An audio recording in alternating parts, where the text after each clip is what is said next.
ওকে। So আমরা যেটা জেনেছি লাস্ট ক্লাসে সেটা হলো জার্নাল সম্পর্কে, কনফারেন্স সম্পর্কে, এবং সেগুলো আমরা কোথায় সার্চ করতে পারি, যে কোন জার্নালটা ভালো কোন জার্নালটা খারাপ। আবার কিছু লিস্ট আমি দিয়েছি তোমাদের ওখানে। আবার কিছু পিডাটরি জার্নাল আছে, ফেক জার্নাল যেগুলোকে বলে। হ্যাঁ, ওরা বলতেছে আমরা জার্নাল, আমরা তোমার পেপার পাবলিশ করে দেবো, তোমার কাছে হিউজ একটা অ্যামাউন্ট নিবে। হ্যাঁ, তো সেই হিউজ অ্যামাউন্টটা দিয়ে তুমি হয়তো বা পেপার পাবলিশ করে ফেলতে পারবা, বাট সেটা কিনা তোমার লাইফের একটা গলার কাটা হয়ে দাঁড়াবে। ঠিক আছে, এই বিষয়গুলো আমরা ভুল করি, বিশেষ করে আমি নিজেও। যদিও আমাকে অ্যালার্ট করা হয়েছে, অনেক স্যাররা বলছে, হয়তোবা আমরা অ্যালার্ট না করলে এই বিষয়গুলোতে পা দিয়ে দিতাম। হ্যাঁ, তো দেখা গেল তুমি 50,000, 60,000, 1 লাখ টাকা দিবা, তোমার পেপার তারা পাবলিশ করে দিবে। তো প্রিডাটরি জার্নালের লিস্ট দেখার জন্য আমাদের অনলাইন একটা প্ল্যাটফর্ম আছে, প্রি প্রিডা প্রিডাটরি জার্নালস .com/জার্নালস। এখানে লিস্ট অফ প্রিডাটরি জার্নালস আছে। এই জার্নাল গুলাতে আমাদের কখনোই কোনো পেপার দেওয়া যাবে না।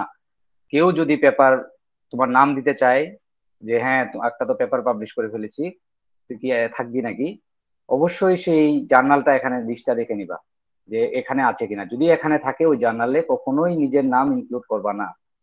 ঠিক আছে? আমাকে কয়েকদিন আগে অফার দেওয়া হয়েছিল এরকম, মানে কাজ করার জন্য এখানে, ইয়ে হয়ে গেছে। তো সেখানে কিন্তু আমি আর যাইনি, কারণ সে লিস্টটা পিডাটরি জার্নালে ছিল। ঠিক আছে, তো এই জার্নাল গুলা তোমার লাইফ হেল্প করে দিবে। বা মানে এগুলা আসলে স্কোপাস কোনো ইন্ডেক্সিংই নাই এগুলা। ঠিক আছে, কোনো ভালো ইন্ডেক্সিং নেই। তো এই জার্নাল গুলাতে আমাদের কোনো পেপার দেওয়া যাবে না। তো এটা মাথায় রাখতে হবে, এটা একদম বুকমার্ক করে ফেলতে হবে, যারা রিসার্চ পেপার নিয়ে কাজ করতে চাও ইন ফিউচার। ঠিক আছে, যারা না, সবাই, আমরা সবাই কাজ করতে চাই, আমাদের অপরচুনিটি যদি আসে আমরা বাইরে পড়াশোনা করতে যাব, সমস্যা তো নেই।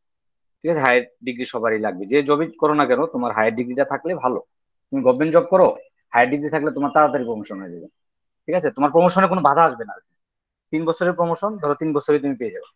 ঠিক আছে, তো আহ যদি এই ডিগ্রি গুলা থাকে, হায়ার ডিগ্রি থাকে, তোমার যদি মাস্টার ডিগ্রি থাকে, বিশেষ করে গভর্নমেন্ট চাকরি যারা করে তাদের কিন্তু মানে বিএসসি করার পরে এমএসসি কিন্তু অনেক সময় করে না, যাদের গভর্নমেন্ট জবের ইচ্ছা থাকে, বাট পরবর্তীতে গিয়ে দেখে যে না, এমএসসি ছাড়া প্রমোশন হচ্ছে না, তবে একটা প্রমোশন পায়, প্রথম প্রমোশনটা খুব স্মুথলি পেয়ে যায়, বাট এই পরের যে প্রমোশনটা আছে, ধরো 6 গ্রেড বা আরো যে প্রথম দিকের গ্রেড গুলো আছে, এগুলো ছাড়া কিন্তু হবে না।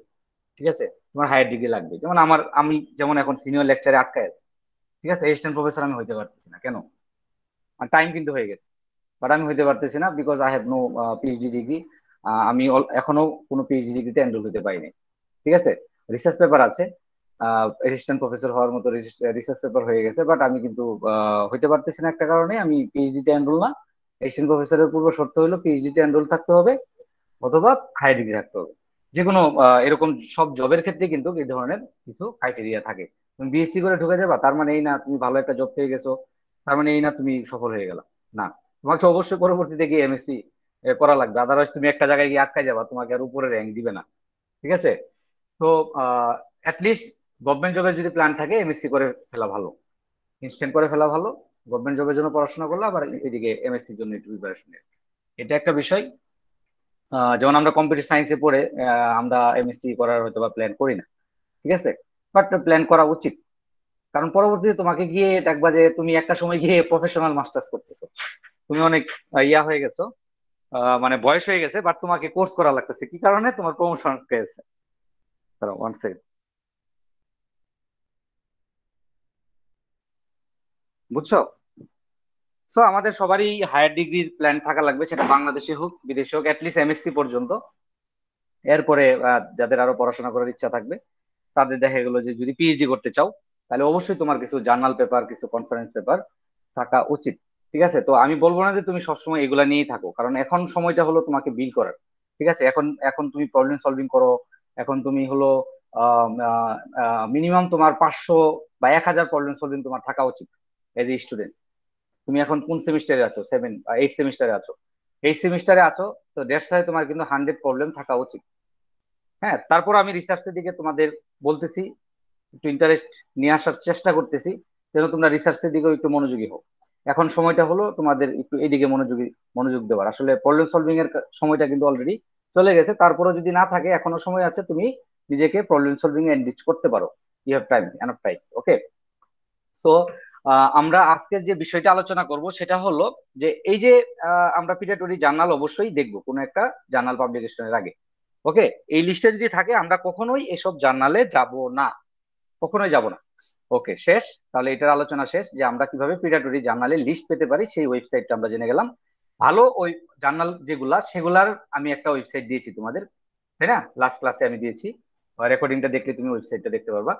তারপর হলো আহ আমি আমি আরো ভালো জার্নাল লিস্ট কিভাবে পেতে পারি আরেকটা আছে, SJR, এখানেও তুমি পেতে পারো। ঠিক আছে, SCIMAGOJR.com, এখানেও তুমি ভালো ভালো জার্নাল লিস্ট, এখানে কোনো পিডাটরি জার্নাল থাকে না, সব ভালো জার্নাল থাকে এখানে। ঠিক আছে, সব ভালো জার্নাল। সো এখানেও তুমি দেখে নিতে পারো যে তুমি যে জার্নালে পাবলিশ করতে চাচ্ছ তার ISSN নাম্বার দিয়ে এখানে দেখতে পারো যে সেটা এখানে লিস্টেড আছে কিনা। ঠিক আছে। তো এদের জার্নাল গুলা স্কোপাস ইন্ডেক্সিং, তারপর হলো মানে মিনিমাম স্কোপাস ইন্ডেক্সিং, ঠিক আছে, আরো ইন্ডেক্সিং আছে। তোমার কি বলে SCI ইন্ডেক্সিং যেটাকে বলে, এদের আর কি SCI ইন্ডেক্সিং প্রোভাইড করে। SCI ইন্ডেক্সিংটা আরো ভালো। ঠিক আছে। তারপর গুগল স্কলার আছে মিনিমাম লেভেলে, কিন্তু গুগল স্কলারটাকে আমরা ধরি না, গুগল স্কলারও ইন্ডেক্সিং দেয়। ঠিক আছে। তো ওইটাকে আমরা আসলে আমাদের একাডেমিক লাইনে আমরা তেমন একটা ধরি না, আমরা মিনিমাম স্কোপাস ইন্ডেক্সিং ধরি। তো লটস অফ ইন্ডেক্সিং আছে, তোমরা অনলাইনে দেখে নিতে পারো ইন্ডেক্সিং বিষয়গুলা। তো আমরা এইভাবে আমাদের ভালো জার্নাল এবং খারাপ জার্নাল গুলা আলাদা করতে পারি। ওকে। তো দেন আমাদের নেক্সট কাজ হলো আমরা কিভাবে একটা রিসার্চ পেপার আমরা লিখতে পারি এবং কিভাবে আমরা চিন্তা করতে পারি। ওকে। তো আমি ধরে নিলাম তোমরা তোমাদের প্রবলেম সলভ যে বিষয়টা ডেভেলপ করবা সেটা নিয়ে তোমরা আলোচনা করে ফেলছো, তোমরা চিন্তা করে ফেলছো কি করবা, তোমাদের তোমরা কি নিয়ে কাজ করতে যাচ্ছ সেটাও আমি ধরে নিলাম। তো এখন আমাদের কি কাজ হবে? এখন যে কাজটা হবে সেটা হলো আমাদের অবশ্যই একটা ইনিশিয়ালি একটা ড্রাফট গুগল ডক তৈরি করতে হবে, যেখানে আমরা কোলাবোরেটলি সবাই আহ, সেখানে আমরা লিখতে পারি।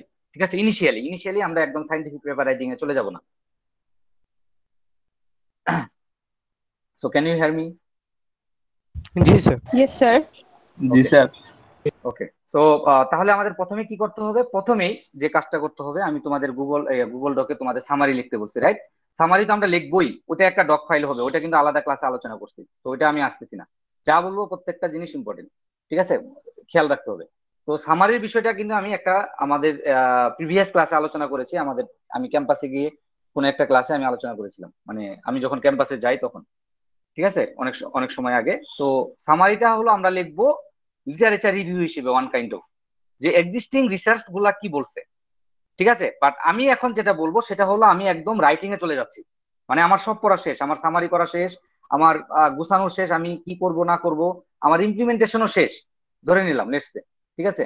তো আমি নেক্সট কাজটা আমাদের কি হবে, এটা আমরা এখন থেকেই লেখা শুরু করে দিব, কারণ আমরা তো অনেকগুলো পেপার পড়তেছি, সেই পেপারগুলো থেকে আমাদের একটা আইডিয়া চলে আসবে, হয়তো আমি ভুলে যাব, বাট ইনস্ট্যান্ট আমি একটু লিখে রাখবো, ড্রাফট ফাইলে রেখে রাখবো।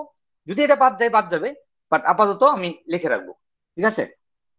তো আমরা একটা গুগল ডক ফাইল খুলে ফেলবো এই যে ড্রাফট ফাইল হিসেবে, এবং এটা আমি সবাইকে শেয়ার দিব আমার টিম মেম্বারদের। ঠিক আছে, with supervisor. Okay. So let's say আমরা এখানে ধরলাম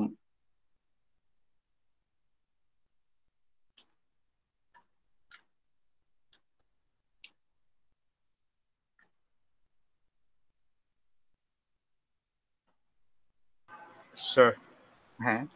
স্যার আমরা কি স্যার আজকে টিম ওয়াইজ ডিসকাশনের টাইম পাবো? আহ, যদি করতে চাও তাহলে আমরা বসতে পারি, আমি আগে শেষ করি, হ্যাঁ। এটা একটু ইম্পর্টেন্ট, কারণ এখানে বেশ কিছু আজকে আলোচনা করবো, সময় পাবো, সমস্যা নেই, টাইম পাবো। ওকে। সো আমরা যে ড্রাফট ফাইলটা করব সেখানে আমাদের টাইটেলটা চলে আসবে। ঠিক আছে, তার মানে আমি যে কাজটা করতে যাচ্ছি সেটার টাইটেলটা কি। ওকে। তো প্রথমেই টাইটেল আসবে, টাইটেলটা আমরা চেষ্টা করব যে একটু মিডল রাখার জন্য। এরপরে আমাদের যে অপশনটা আসবে সেটা হলো যেটাকে বলে, হ্যাঁ আমি একদম আমরা পেপার রাইটিং যেভাবে করবো সেভাবেই আমি লিখতেছি, সেটাকে বলে হলো অ্যাবস্ট্রাক্ট। ঠিক আছে। তো এই অ্যাবস্ট্রাক্টটা হলো আসলে তোমার রিসার্চ পেপারের ওভারঅল সামারি। ঠিক আছে। তো অ্যাবস্ট্রাক্টে আসলে মূলত কি কি ফোকাস করব আমরা? অ্যাবস্ট্রাক্টে আমরা মূলত ফোকাস করব আমাদের প্রবলেমটা কি। ঠিক আছে, একদম সামারি আকারে যে হ্যাঁ বর্তমানে এই প্রবলেম হয় এই কারণে। তো এটার জন্য মানুষ অনেক ভোগান্তিতে ভুগতেছে। এটা থেকে আমাদের উত্তরণের আসতে হবে। So there are lots of system, but these are not effective, right? So এভাবে বলে তোমরা বলবা যে আমরা ইন দিস পেপার বা in this research article we want to, we আসলে এগুলো একটু অ্যাভয়েড করতে হবে। উই, আই, এগুলো একটু অ্যাভয়েড করতে হবে। আওয়ার দেওয়া যায় বা ইউর দেওয়া যায়, ইউর। ওকে, অন্যকে বোঝানোর জন্য বলানো যায়, সহজে বোঝানোর জন্য। যে রিডার আসলে রিসার্চ পেপার কেন লিখি, যারা রিসার্চ করতে চায় ইন ফিউচার, তারা যেন জিনিসটাকে পড়ে বুঝতে পারে। আবার যারা ইন্ডাস্ট্রিয়াল লেভেলে আছে তারা যেন পড়ে বুঝতে পারে। তো তোমার কথাগুলো এমন হইতে হবে যেন তারা বুঝতে পারে। ঠিক আছে? তো আই উইটাকে যথেষ্ট পরিমাণে অ্যাভয়েড করা, আইটাকে একদমই অ্যাভয়েড করতে হবে। উইটাকে আমরা মাঝে মাঝে অ্যাভয়েড করতে পারি না, সহজে বোঝানোর জন্য উইটা ইউজ করতে হয়, তাই না? সো তোমরা বলতে পারো যে this paper, in this paper we want two propose A model, এই যেটা কিনা এই ধরনের রিসার্চ গ্যাপকে তোমার অতিক্রম করবে, ওভারকাম করবে। ঠিক আছে? এবং আমরা এইভাবে করতে চাই। এবং এতে করে ফাইনালি তোমাকে একটা আউটপুট এখানে এখানে আউটপুট বলে দিতে হবে। এবং এই প্রপোজ মডেল ইমপ্লিমেন্ট করে আমরা আমরা এত আউটপুট অ্যাকুরেসি পেয়েছি, এবং এটার false positive rate, false negative rate এত। এবং এটার অন্যান্য মডেল থেকে দেখা গেছে যে অন্যান্য মডেল থেকে অন্যান্য স্টেট অফ আর্ট মানে যেগুলো অলরেডি ইস্টাবলিশ মানে পাবলিশড হয়ে গেছে, সেগুলোকে আমি স্টেট অফ আর্ট বলতে পারি। ঠিক আছে? কারণ সেটা কিন্তু অন্যান্য রিসার্চাররা, ঠিক আছে, তাদের পেপার গুলাকে অলরেডি স্বীকৃতি দিয়ে দিছে। এই জন্য ওদের পেপার গুলাকে আমি বলতে পারি স্টেট অফ আর্ট। ঠিক আছে? তো স্টেট অফ আর্ট মডেলের সাথে কম্পেয়ার করে দেখা গেছে যে আমাদের মডেলটা বেস্ট। তুমি যে রিসার্চটা দিতেছো অবশ্যই এক্সিস্টিং মডেল থেকে যেন বেস্ট আউটপুট আসে, এটাই আমাকে বুঝাইতে হবে, রাইট? আদারওয়াইজ তো আমি রিসার্চ করে কি করলাম, তাই না? হ্যাঁ, ফলস আসতে পারে, মানে সেটা হইতে পারে একটা রিসার্চ। ঠিক আছে? বাট সেক্ষেত্রে মানুষজন আসলে কমই করে, মানুষজন আসলে পজিটিভ দিকটাকেই বেশি প্রায়োরিটি দেয়। তো আমরা এখানে চিন্তা করব যে আমাদের প্রবলেমটা কি। তারপর হলো এটার ইফেক্টিভনেস, এটার জন্য আসলে কি ধরনের আহ, আহ, তোমার, সরি আমি আসলে লিখে ফেলছি।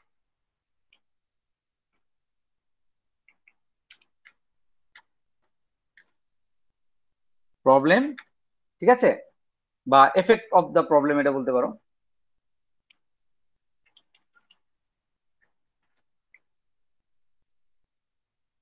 কে হবে মনে হয় বানানটা? না, ইফেক্ট আর এফেক্টের মধ্যে কিন্তু পার্থক্য আছে। আচ্ছা, effect of the problem effective বলি। তারপর হলো বলতে পারি আমরা হোয়াট উইল বি সলিউশন, খুব সংক্ষিপ্ত আকারে। ঠিক আছে? ধরো 5-6টা লাইনে তোমাকে এই অ্যাবস্ট্রাক্টটা বুঝাই দিতে হবে। প্রবলেম কি, এটার ইফেক্টিভনেসটা কি, কি ধরনের এটার প্রভাব ফেলতে পারে মানুষের উপরে, এটা সলিউশন কি হইতে পারে, ঠিক আছে, হাউ ক্যান বি ইমপ্লিমেন্টেড, এটা কিভাবে আমরা ইমপ্লিমেন্ট করতে পারি, ঠিক আছে, then finally what will be our result.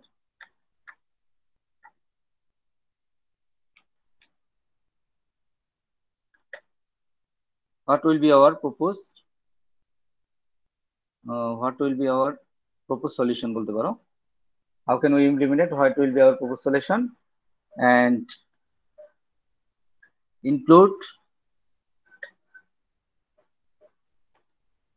state of art result for comparing. Okay, okay. তো এই জিনিসগুলো আমরা করতে পারি এখানে অনেক। তুমি যদি গুগল, তোমার সবচেয়ে রাইটিং টুলস এর জন্য তুমি যেটা করবা, গ্রামারলি ইনস্টল করে নিবা তোমার ব্রাউজারে। হ্যাঁ, তো গ্রামারলি ইনস্টল করলে কি হবে, তোমার গ্রামাটিক্যাল এরর গুলো গুগল ডকই তোমাকে অনেক কিছু ঠিক করে দিবে। আর পরে আমি বলতেছি কিভাবে আমরা করতে পারি, সেটা আমি রাইটিং টুলসে পরে আসতেছি, মানে গ্রামার ঠিক করবো কিভাবে সেটা আমি পরে আসতেছি। কারণ তুমি যদি একটা গ্রামার ঠিক করে রিসার্চ পেপারটা পাবলিশ না করো, অনেক ক্ষেত্রে এটার কোয়ালিটি নষ্ট হয়ে যায়। ঠিক আছে? আমরা যেহেতু কম্পিউটার সায়েন্সের স্টুডেন্ট, অনেক ক্ষেত্রে আমরা আমাদের গ্রামাটিক্যাল অনেক এরর হইতে পারে, আমরা হয়তো বা স্পিকিং এ ভালো, হয়তো বা আমরা কমিউনিকেশনে ভালো, ঠিক আছে, বা আমরা অনেকেই গ্রামারে ভালো না। ঠিক আছে? আমরা হয়তো বা যখন রাইটিং করি তখন আমাদের অনেক গ্রামাটিক্যাল এরর হয়, দা, তারপর ধরো অন, ফর, প্রিপোজিশন বিশেষ করে অনেক বেশি প্রবলেম হয়। ঠিক আছে।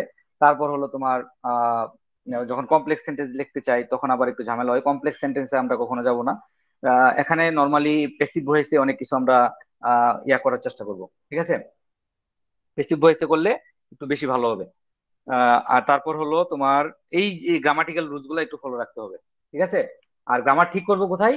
আমরা গ্রামারলিতে অ্যাকাউন্ট ক্রিয়েট করে ফেলবো। ফ্রিতে অ্যাকাউন্ট ক্রিয়েট করা যায়, সেখানে প্রিমিয়াম ভার্সন আছে। প্রিমিয়াম ভার্সন হয়তো আরো এক্সট্রা ফিচার তোমাকে তারা দিতে পারে। ঠিক আছে। বাট সচরাচর যে গ্রামার এরর গুলা হয়, গ্রামাটিক্যাল এরর গুলা হয়, সেগুলো আমরা অ্যাটলিস্ট ঠিক করে ফেলতে পারবো।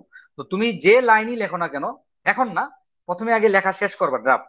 যখন সাইন্টিফিক ফরম্যাটে আমরা নিয়ে যাব, তার আগে অবশ্যই গ্রামাটিক্যাল ইরর চেক করে সাইন্টিফিক পেপারে, সাইন্টিফিক ফরম্যাটে আমরা লিখবো। আদারওয়াইজ কিন্তু আমরা অরিজিনাল যে রাইটিংটা লিখছি ড্রাফট ফাইলে, সেটা কিন্তু সরাসরি আমরা ওই সাইন্টিফিক ফরম্যাটে আমরা যাব না। তার আগে অবশ্যই অ্যাবস্ট্রাক্টটা, তুমি যারা অ্যাবস্ট্রাক্টটা নিয়ে যাবা, অ্যাবস্ট্রাক্টটা অবশ্যই গ্রামারলি দিয়ে চেক করে, বা আরো অন্যান্য যে টুলস আছে সেটা দিয়ে চেক করে অবশ্যই তোমাকে সাইন্টিফিক পেপার ফরম্যাটে নিয়ে যেতে হবে। ঠিক আছে, কারণ কোনো গ্রামাটিক্যাল ইরর থাকা যাবে না। তোমার এতে করে কোয়ালিটি তোমার ডিক্রিজ করবে, তোমার পেপারের মানুষ পড়বে না তোমার পেপার। ঠিক আছে। আর তোমার পেপার যদি মানুষ না পড়ে, তোমার পেপার যদি সাইটেড না হয়, সাইটেড মানে এই যে ধরো আমরা এক্সিস্টিং পেপার গুলা পড়ে ওদেরকে সাইটেশন দিব, মানে আমরা ওদের থেকে কিছু জিনিস নিছি বা আইডিয়া নিছি, তাই না? ওদের সাইটেশন দিয়ে দিতে হবে, আমাদের রেফারেন্স দিয়ে দিতে হবে, তাই না?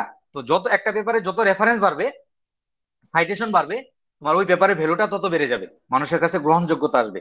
আদারওয়াইজ তোমার পেপার ওই ওই একদম যে তুমি একবার পাবলিশ করছো ওই পর্যন্তই। তোমার হয়তো বা একাডেমিক লাইনে যারা থাকবে তাদের হয়তো বা কাজে লাগবে, যারা পিএইচডি বা এমএসসি তে করতে যাবে তাদের হয়তো বা কাজে লাগবে। ঠিক আছে। বা যারা ইন্ডাস্ট্রি লেভেলে থাকবে তাদের হয়তো বা প্রমোশন, বা গভর্নমেন্ট জবে থাকবে প্রমোশন হয়তো বা কাজে লাগবে, বাট কখনোই তোমার সমাজের বা মানুষের কোনো উপকারে আসবে না। ঠিক আছে। তো অবশ্যই এই বিষয়গুলো আমাদের মাথায় রাখতে হবে, গ্রামাটিক্যাল ইরর থাকা যাবে না। তাহলে রিডার যে, তাকে অবশ্যই একটা আহ অবশ্যই একটা তোমার কি বলে, ইরর ফ্রি একটা সেন্টেন্স থাকতে হবে অবশ্যই। ঠিক আছে। অনেক সময় সেন্টেন্সে আমরা যখন লিখি, আমরা স্টুডেন্টরা যখন পেপার লিখি, অনেক সময় আমরা সেন্টেন্সের মিনিং বুঝি না, লিখে দিয়ে দিই। ঠিক আছে।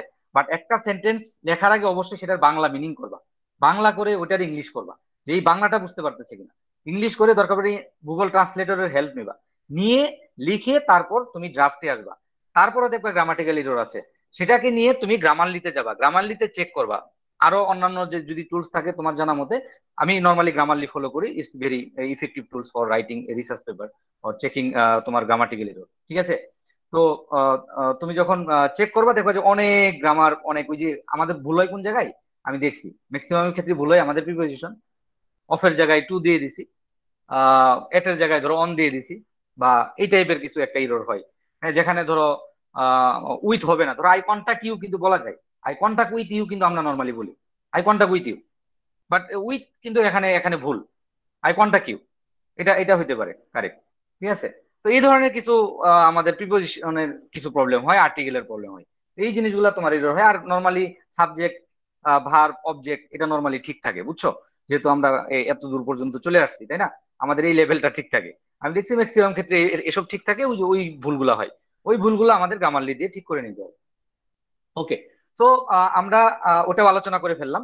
তো অ্যাবস্ট্রাক্টে গিয়ে দেখো আমরা কি বলবো, তাহলে প্রবলেমটা কি, effective of this problem, what will be solution, কি সলিউশন হতে পারে, আমরা কিভাবে ইমপ্লিমেন্ট করতে পারি।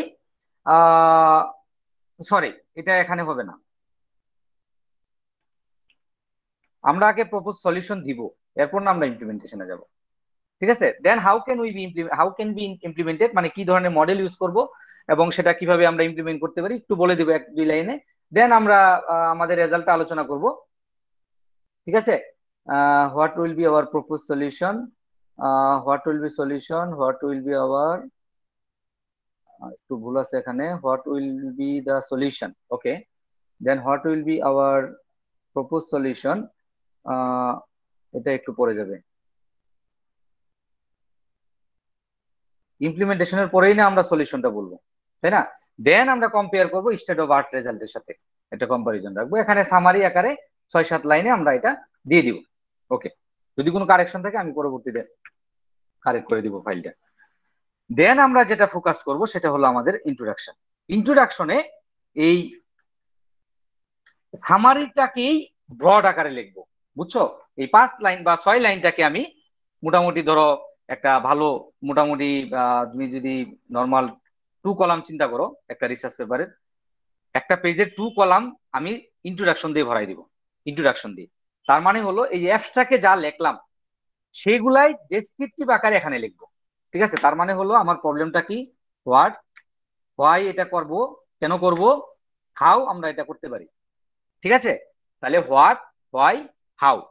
ঠিক আছে, দেন তুমি যেটা বলবা লাস্টের দিকে তুমি বলবা তোমার মেইন অবজেক্টিভটা পয়েন্ট আকারে বলে দিবা,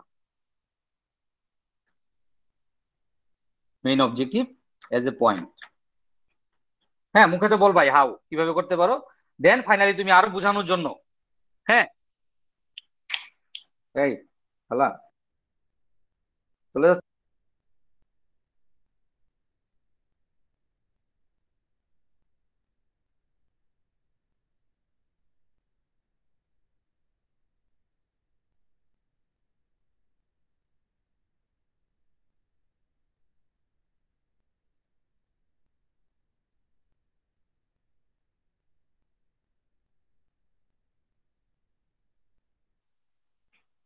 হ্যাঁ, তারপর ধরো আমি হাউ বললাম, মুখে বললাম, কয়েকটা লাইনে লিখে দিলাম, বাট অনেক সময় তারপরেও ক্লিয়ার হয় না। তো আমরা হাউ বলছি প্রপোজ মডেল কিভাবে ইমপ্লিমেন্ট করতে পারি, বাট মেইন পয়েন্ট গুলা, অবজেক্টিভ গুলা, যে এই মডেল আমরা ইউজ করবো ভালো কথা, বাট আমাদের মেইন অবজেক্টিভ কি সেটা আমরা একটু পয়েন্ট আকারে দিয়ে দিব। তো এই জিনিসগুলো আমাদের একটু একদম ডেসক্রিপটিভ আকারে দিতে হবে, যে প্রবলেমটা কি, ঠিক আছে, হয় এটা কেন দরকার, কেন করা দরকার, ওই ওয়ান কাইন্ড অফ ইফেক্টিভনেস এর বিষয়গুলো চলে আসবে এখানে, এটা আমরা কিভাবে করতে পারি। ঠিক আছে, দেন মেইন অবজেক্টিভ। বুঝছো ইন্ট্রোডাকশনটা? জি স্যার। ওকে, তো ইন্ট্রোডাকশনে আমাদের এই 3টা পয়েন্ট থাকতেই হবে। এই 3টা পয়েন্ট যদি না থাকে তোমার রিসার্চ পেপারের তুমি কোনো সিকোয়েন্স পাবা না। ঠিক আছে, যেমন আমি আহ, একটা গ্রুপকে আমি বারবার বলি, ওদের সাথে একটা পেপার করতেছি, যে এই 3টা জিনিসকে ফোকাস করো। ওরা বা বিভিন্ন জায়গা থেকে পরিবেশ করে এনে বসায় রাখে। তো বিভিন্ন জায়গা থেকে যখন পরিবেশ করে এনে বসায় থাকে তখন ওটার কোনো সিকোয়েন্স থাকে না। তোমাকে নিজের হাতে লিখতে হবে। তুমি যখন ড্রাফট ফাইলটা লিখবা একদম সম্পূর্ণ নিজের রাইটিং থাকতে হবে, কোনো জায়গা থেকে পরিবেশ থাকা যাবে না। পরিবেশ থাকলেও সেটাকে নিজের মতো করে গুছায় লিখতে হবে, এবং সিকোয়েন্স থাকতে হবে, সিকোয়েন্স। যে তুমি হোয়াটের পরে হাউ চলে গেছো, হোয়াটের পরে হাউ চলে গেছো, তাহলে বলো সিকোয়েন্সটা পাবা? প্রবলেমটা কি, কিভাবে করতে পারো, চলে গেলা, দেন ফাইনালি আবার হোয়াই আলোচনা করলা, তাহলে কি হবে? হবে না। এই সিকোয়েন্সটাই থাকতে হবে, যে আমার প্রবলেমটা কি, কেন করব, কেন দরকার, ইফেক্টিভনেস গুলা এবং কেন দরকার এই বিষয়গুলো এখানে আলোচনা করতে হবে। দেন এটা আমরা কিভাবে করতে পারি, এই 3টা বিষয় তুমি যদি মাথায় ঢুকাই ফেলতে পারো, ইন্ট্রোডাকশন তোমার খুব চমৎকার হবে। আর ইন্ট্রোডাকশনের উপর বেস করে বাকি পেপার কোনটা কিন্তু হয়, মানুষ কিন্তু অ্যাবস্ট্রাক্ট ইন্ট্রোডাকশনটাই ম্যাক্সিমাম পড়ে। আর তুমি কি মডেল ইউজ করছো রেজাল্ট আউটপুটটা দেখে, মাঝখানে আর কি লেখছো এগুলা কিন্তু দেখে না। অ্যাবস্ট্রাক্ট ইন্ট্রোডাকশন পড়েই বুঝে যায় যে তুমি আসলে কি করতে যাচ্ছ। তো অ্যাবস্ট্রাক্ট ইন্ট্রোডাকশন ভালো হইতে হবে, এটা 100% ভালো হইতে হবে, এখানে কোনো ছাড় নাই, এখানে কোনো ছাড় দেওয়া যাবে না। এখানে নিজের সর্বোচ্চটা দিতে হবে অ্যাবস্ট্রাক্ট এবং ইন্ট্রোডাকশন লিখতে, লেখার জন্য সর্বোচ্চ সময় এবং টাইম দিতে হবে এখানে। ঠিক আছে, তো আমরা যেহেতু ইনিশিয়াল লেভেলে আছি, আমরা কোনো কিছু আবিষ্কার করতে পারবো না, আমরা ধরে নিলাম লেটসে। তারপরেও যদি আমরা কোনো কিছু করতে চাই, আমরা চেষ্টা করব যে নতুন কোনো কিছু হ্যাঁ, শুনতে পাচ্ছি না।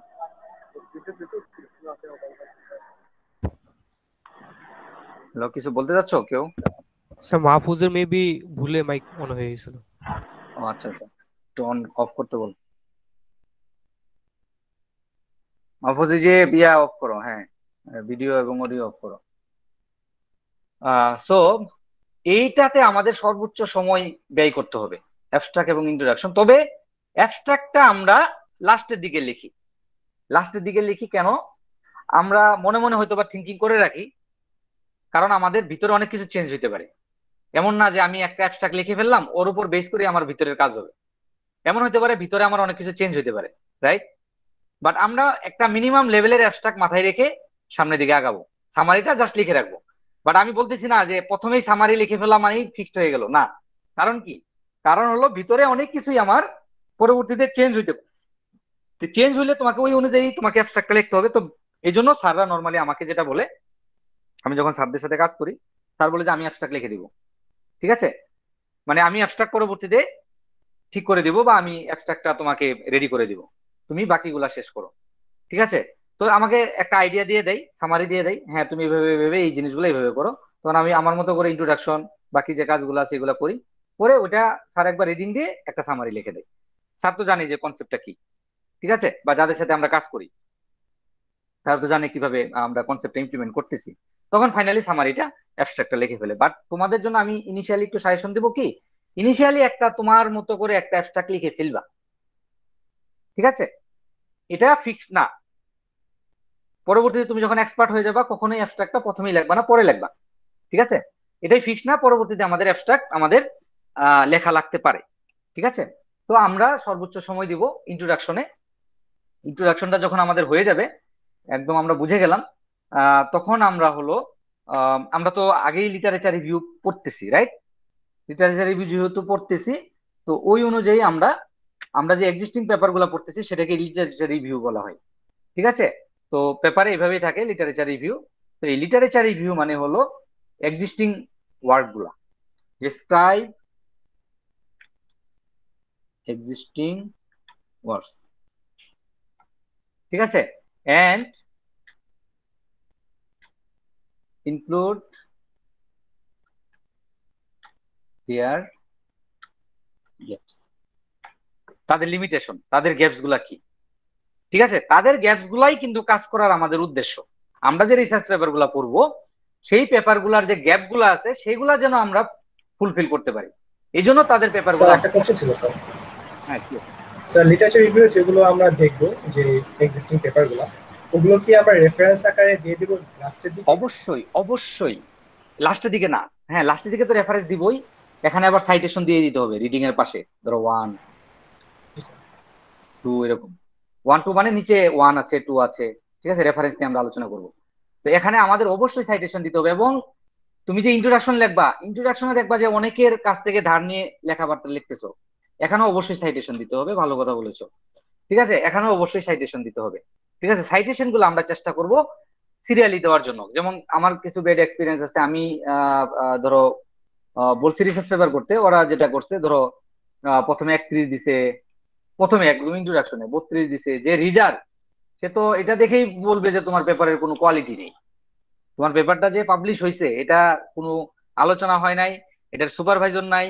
ঠিক আছে, এটার কোনো তোমার কোনো টিচার ইনক্লুড ছিল না এখানে। স্টুডেন্টরা হয়তো পাবলিশ করছে, সে কিছুই জানে না, সে প্রথমেই 31 32 33 ইনক্লুড করে ফেলছে ইন্ট্রোডাকশনে। বাট ইন্ট্রোডাকশনে কি হওয়া উচিত? 1 2 3 4 হওয়া উচিত রেফারেন্সের, সাইটেশন যদি করো তুমি, রাইট? তো প্রথমে আমাকে 31 32 দেওয়া যাবে না, এটা আমি তোমাদের প্রথমেই বলে রাখতেছি, যেন এই ভুলটা কখনো না হয়। ঠিক আছে, তো হয়তো বা বলবা যে স্যার এটা তো জানি না, আলোচনা করে নাই বা কেউ বলে নাই। বাট এটা কখনোই করা যাবে না, সিরিয়ালি দিতে হবে, সিরিয়ালি, সিরিয়ালি একদম সিরিয়ালি লিখতেছি, সিরিয়ালি সাইটেশন দিতে হবে। হ্যাঁ 31 32 আগে দেওয়া যাবে না। ওকে, সো কোন একটা লেখার মাল্টিপল রেফারেন্স হতে পারে, তখন আমরা এরকম একসাথে এরকম দিয়ে দিতে পারি, বা কম আকারে দিতে পারি, এইভাবে কিভাবে দিতে পারি যদি মাল্টিপল সাইটেশন থাকে কোন একটা লাইনের। ঠিক আছে, যে এই লাইনটা 2 জায়গা থেকেই আমরা হয়তো বা নিছি, আবার সিঙ্গেল এরকম থাকতে পারে। ঠিক আছে, তো ডাইনামিক্যালি আমরা এই সাইটেশন কিভাবে করে আমরা ধীরে ধীরে এই কোর্সের মাধ্যমে শিখবো। ঠিক আছে, তো আমি কেন তোমাদের ওই পড়াগুলা পড়াচ্ছি না, থিওরিটিক্যাল পড়াশোনাগুলো পড়াচ্ছি না, কারণ আমাদের মেশিন লার্নিং শেষ। তো ওই মেশিন লার্নিং আমি ওগুলাই পড়াবো, তো ওটা তো রিপিট করে লাভ নেই, রাইট?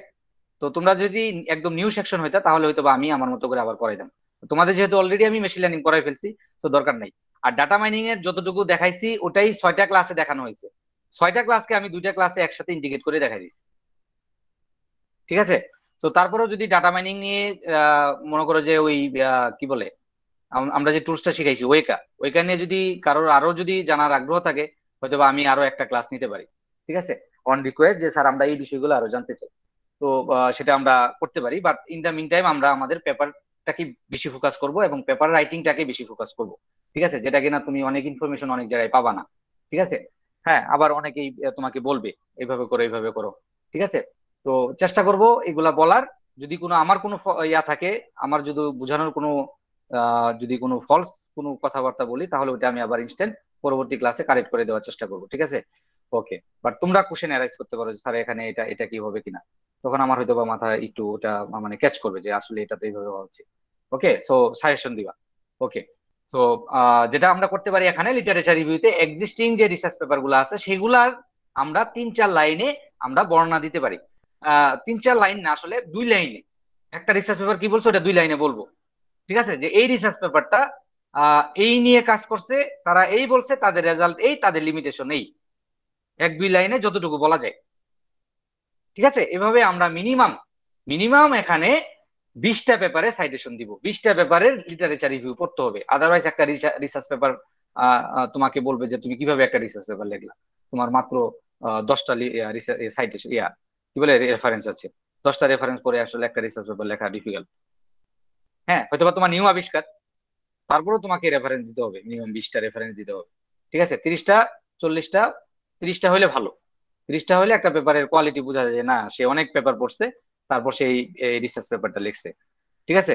সো রেফারেন্স গুলা ভালো হইতে হবে, ভালো রিসার্চ পেপার পড়তে হবে, ভালো জার্নালের রিসার্চ পেপার পড়তে হবে, ভালো পাবলিশারের রিসার্চ পেপার পড়তে হবে। পাবলিশারের কথাগুলো আমি অলরেডি তোমাদের বলেছি, এলসবিআর, সায়েন্স ডিরেক্ট, আইট্রিপলি, ঠিক আছে? তারপর হলো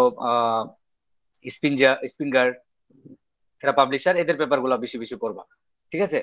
তো এই পেপার গুলা পড়ে তাদের এক্সিস্টিং ওয়ার্ক গুলো আমরা ডেসক্রাইব দিব, অবশ্যই রেফারেন্স দিতে হবে, এবং তাদের গ্যাপ গুলা লিমিটেশন গুলো আমরা ফাইন্ড আউট করার চেষ্টা করব।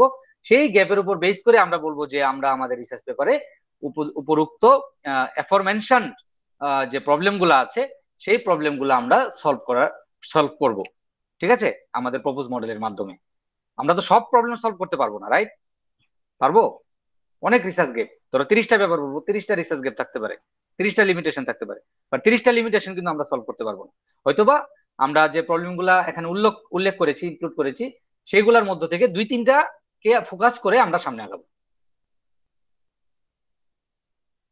যে অ্যাফরমেশন প্রবলেম গুলোর মধ্যে এই প্রবলেম গুলাকে আমরা আমাদের রিসার্চ পেপারের, আমরা আমাদের মডেলের মাধ্যমে সলভ করতে পারবো, বুঝছো? ফাইনাল কথাটা লিটারেচার রিভিউতে এরকম হবে। আদারওয়াইজ আমরা ডেসক্রিপটিভ আকারে দিয়ে দিতে থাকবো, এই পেপারে এটা বলছে, এই পেপারে এটা বলছে, বাট একই প্রবলেম যদি অন্য কোনো পেপার আলোচনা করে তাহলে আলাদাভাবে প্যারাগ্রাফ তৈরি করবো না, একই লাইনে আমরা এরকম 2টা রেফারেন্স দিয়ে দিব। ধরো 2টা পেপার তুমি পড়ছো, 3টা পেপার, এখন তো তুমি বাদ দিতে পারো না, তুমি 3টা পেপার পড়ে ফেলছো, তাই না? তুমি তো এই যে রেফারেন্স তুমি বাদ দিবা, তাহলে তোমার রেফারেন্স কমে যাবে, আবার তোমার একটা কষ্ট গেল, বাকি 2টা পেপার সেম, তাহলে তুমি কিন্তু বাদ দিতে পারবে না। তুমি কি করবা, একটা লাইনে বলে দিবা তারা এই এই এই লোক সেম মডেল ইউজ করছে, ঠিক আছে, তারা এই এই বলছে, তাদের রেজাল্ট এই, তখন তুমি সাইটেশন গুলা কি দিতে পারো, 1, 2 এরকম দিতে পারো, অথবা পাশাপাশি এরকম দিয়ে দিতে পারো, 1-2 পেপার এই বলছে। আর সাইটেশন গুলা নর্মালি লাইনের শেষে হয়, প্রথমে হবে না। যে আমি একটা লাইন লিখতেছি তার প্রথমে সাইটেশন দিলাম না, একটা লাইন লেখার পরে আমি অবশ্যই ফুল স্টপের আগে, অনেকে কি করে ফুল স্টপের পরে দেয়, যেটা কিনা ভুল। ফুল স্টপের আগেই তোমাকে সাইটেশন শেষ করে দিতে হবে, ঠিক আছে? তো লিটারেচার রিভিউ এভাবে আমরা পূর্ণাঙ্গ একটা রিসার্চ পেপার কিভাবে লিখে সেটা আমরা দেখাবো, বাট তার আগে আমি ফর্মুলেশনটা বলতেছি কিভাবে আমরা রিসার্চ পেপারটাকে ড্রাফট আকারে ফরম্যাট করতে পারি। ওকে, ইন্ট্রোডাকশন লিটারেচার রিভিউ শেষ হওয়ার পরে আমাদের কাঙ্ক্ষিত সেই প্রপোজ মডেলটা আমাদের এখানে আলোচনা করে ফেলতে হবে। প্রপোজ মডেলটা কি, ঠিক আছে? তো প্রপোজ মডেলটা হলো একটা একটা ফিগার অবশ্যই দিতে হবে, ফিগার, ঠিক আছে? প্রপোজ মডেলের ফিগার, কিছু ডেসক্রিপশন যে আমরা এখানে কিভাবে ইমপ্লিমেন্ট করব, ডেসক্রিপশনটা হতে পারে, ঠিক আছে? ইমপ্লিমেন্টেশন প্রসিডিউর আর কি, বা ইমপ্লিমেন্টেশন প্রসিডিউরটাই হইতে পারে, বাট আমি বললাম আর কি ডেসক্রিপশন, অনেকের দেখা গেল ইমপ্লিমেন্টেশন নাই, ঠিক আছে? ইমপ্লিমেন্টেশন প্রসিডিউর হয়তো বা লং নাই, এরকম হয়তো বা একটা প্যারাগ্রাফ আকারে ডেসক্রিপশন লিখে দিতে হবে, এই জন্য ডেসক্রিপশন লিখলাম। ডেসক্রিপশন মানে ইমপ্লিমেন্টেশন প্রসিডিউরটা তুমি একটা একটা প্যারাগ্রাফ আকারে দিয়ে দিতে পারো, যদি তোমার স্টেপ বাই স্টেপ প্রসিডিউর না থাকে, আর যদি থাকে তাহলে স্টেপ বাই স্টেপ প্রসিডিউর গুলা ডেসক্রাইব করবা, যে এইভাবে আমরা করতে। প্রথমে প্রপোজ মডেলের ফিগারের ডেসক্রিপশন দিবা, তারপরে ইমপ্লিমেন্টেশন একটু লিখে দিই তাহলে একটু বুঝবা।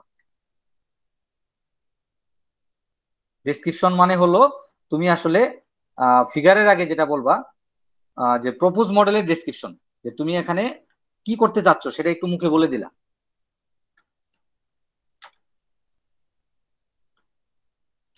তারপর ফিগারটা বলবা। ফিগারটা বলার পর এই ডেসক্রিপশনটা হলো এটা আর কি ইমপ্লিমেন্টেশন প্রসিডিউর। এটা ডেসক্রিপশন না বলে ইমপ্লিমেন্টেশন প্রসিডিউর বলি, তাহলে তুমি আবার কনফিউজড হয়ে যাবে। প্রপোজ মডেল, ডেসক্রিপশন, ফিগার, ঠিক আছে, তারপর ইমপ্লিমেন্টেশন প্রসিডিউর, এই হলো আমাদের প্রপোজ মডেলের মধ্যে থাকবে। ঠিক আছে, যে আমরা আসলে এই মডেল প্রপোজ করতে যাচ্ছি, এখানে এই কাজ হবে, একটা ছোট্ট ডেসক্রিপশন দিয়ে দিলাম, তারপর আমরা ইমপ্লিমেন্টেশন প্রসিডিউর গুলা স্টেপ বাই স্টেপ যদি থাকে বর্ণনা করে দিব। ঠিক আছে, এইটা হলো আমাদের প্রপোজ মডেল। যেন অবশ্যই রিসার্চ গেপকে ফোকাস করা হয়, এবং এটা তো আমরা অ্যাবস্ট্রাক্টকে বলেই দিব, ইন্ট্রোডাকশনও বলে দিব। ঠিক আছে, ইন্ট্রোডাকশনও আমরা কিভাবে করতেছি, ওই যে কিভাবে করতেছি এটা বলে দিচ্ছি, এবং কি মডেল প্রপোজ করছি। ঠিক আছে, আচ্ছা এখানে একটা জিনিস বলে দিতে হবে, হাউ তো বলতেছি কিভাবে করব, হাউ তার মানে হলো এখানে তোমাকে তোমাকে প্রপোজ মডেলটা ইনক্লুড করে দিতে হবে।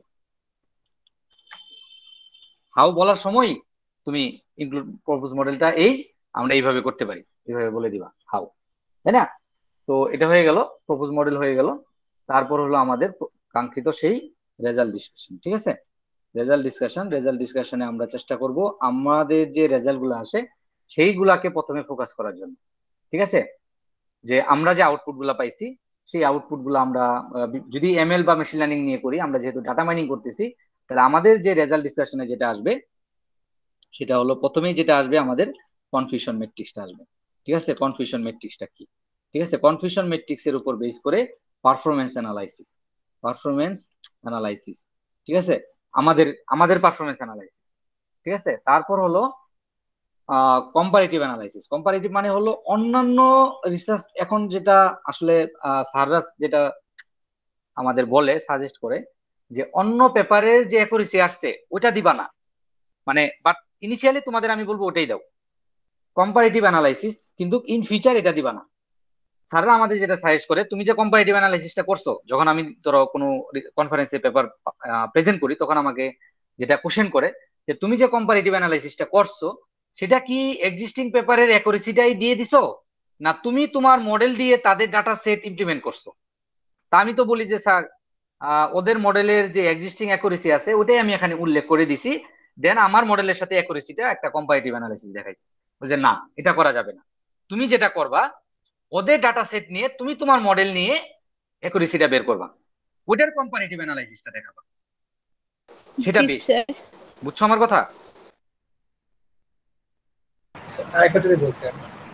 আচ্ছা, আমি কম্পারেটিভ অ্যানালাইসিস যখন আমরা সাজাই তখন একটা টেবিল আকারে একটা টেবিল বানাই, টেবিল বানিয়ে আমি অন্যান্য বলি যে মডেল অ্যাকুরেসি, এভাবে আমি একটা টেবিলে হেডলাইন দিই, মডেল অ্যাকুরেসি। তো ডিফারেন্ট মডেল আছে, অন্য পেপার যারা করছে তাদের মডেল গুলার অ্যাকুরেসি আমি নর্মালি দিয়ে দিই, তারা যে পেপারে বলছে যে অ্যাকুরেসি এত আসছে ওই অ্যাকুরেসিটাই আমি এখানে উল্লেখ করে দিই। ফাইনালি আমি দিই প্রপোজ মডেলের অ্যাকুরেসি, ফাইনাল যে মডেলটা উল্লেখ করি সেটা হলো প্রপোজ মডেল, ধরো 90% অ্যাকুরেসি দিছে, তাহলে একটা কম্পারেটিভ অ্যানালাইসিস হয়ে গেল না? এই কম্পারেটিভ অ্যানালাইসিসে আমি কি করি, যে নর্মালি যেটা করি আর কি, অন্য পেপার বলছে যে এত অ্যাকুরেসি আসছে ওই মডেল, ওটাই আমি এখানে উল্লেখ করে দিই। বাট রিসার্চাররা বা রিভিউয়াররা যে সাজেস্ট করে যে না এটা করা যাবে না, কি করবা, ওরা যে মডেলটা প্রপোজ করছে তারা তো একটা ডাটা সেট নিয়ে কাজ করছে, রাইট? ওদের ডাটা সেটটা যদি ওপেন থাকে, ওপেন সোর্স থাকে, তাহলে যেটা করবা ওই ডাটাটাকে নিয়ে তুমি তোমার মডেল যেটা প্রপোজ করছো সেটাকে আবার ট্রেন করাবা, করিয়ে দেখবে অ্যাকুরেসি কত আসছে, ওইটা দেওয়ার চেষ্টা করবা। মানে আমাদের ডাটা সেট নিয়ে আমি বলতেছি আমার প্রপোজ মডেলের অ্যাকুরেসি এত, ওদের ডাটা সেট নিয়ে তোমার মডেল দিয়ে বের করে দেখবা যে কত অ্যাকুরেসি আসছে, ওটা হলো ওদের মডেলের অ্যাকুরেসি, এইভাবে বের করতে বলে। ওকে স্যার, বুঝতে পারছো? এটা সেরা, এটা যদি করতে পারো বেশ। আর এটা করার আসলে আমাদের টাইম হয় না, কারণ আমরা নিজেদের ডাটা সেটটাই তো করতে পারি না, অনেক সময় ঝামেলা হয়ে যায়, আবার ওদের ডাটা সেট নিয়ে কাজ করবো, এটা অনেক সময় আমাদের অনেক হ্যাসেল তৈরি করে। এই জন্য ইনিশিয়াল লেভেলে আমরা কি করি, ওরা যেটা বলছে ওটাই ধরে নিয়ে এসে এখানে বসাই দিই এবং রেফারেন্স দিয়ে দিই, এখানেও রেফারেন্স। কম্পারেটিভ অ্যানালাইসিস আর পারফরমেন্স অ্যানালাইসিস হলো তোমার যে প্রিসিশন রিকল আসছে সেগুলা তুমি এখানে আলোচনা করবা, আর কনফিউশন ম্যাট্রিক্স তোমার মডেলে যে কনফিউশন ম্যাট্রিক্স দিছে সেটা আলোচনা করবা। ঠিক আছে, then comparative analysis and final discussion. Final discussion মানে তুমি বলবা যে আমরা এখন বলতে পারি যে এই মডেল এই অ্যাকুরেসি দিছে, এই ক্ষেত্রে আমরা বলতে পারি আমাদের মডেলই বেস্ট। ফাইনাল ডিসকাশনটা এইভাবে তুমি উল্লেখ করে দিবা। ঠিক আছে, ফাইনাল ডিসকাশন। তো ফাইনাল ডিসকাশনের পর আমাদের ফাইনাল যে পার্টটা কনক্লুশন এন্ড ফিচার ওয়ার্ক।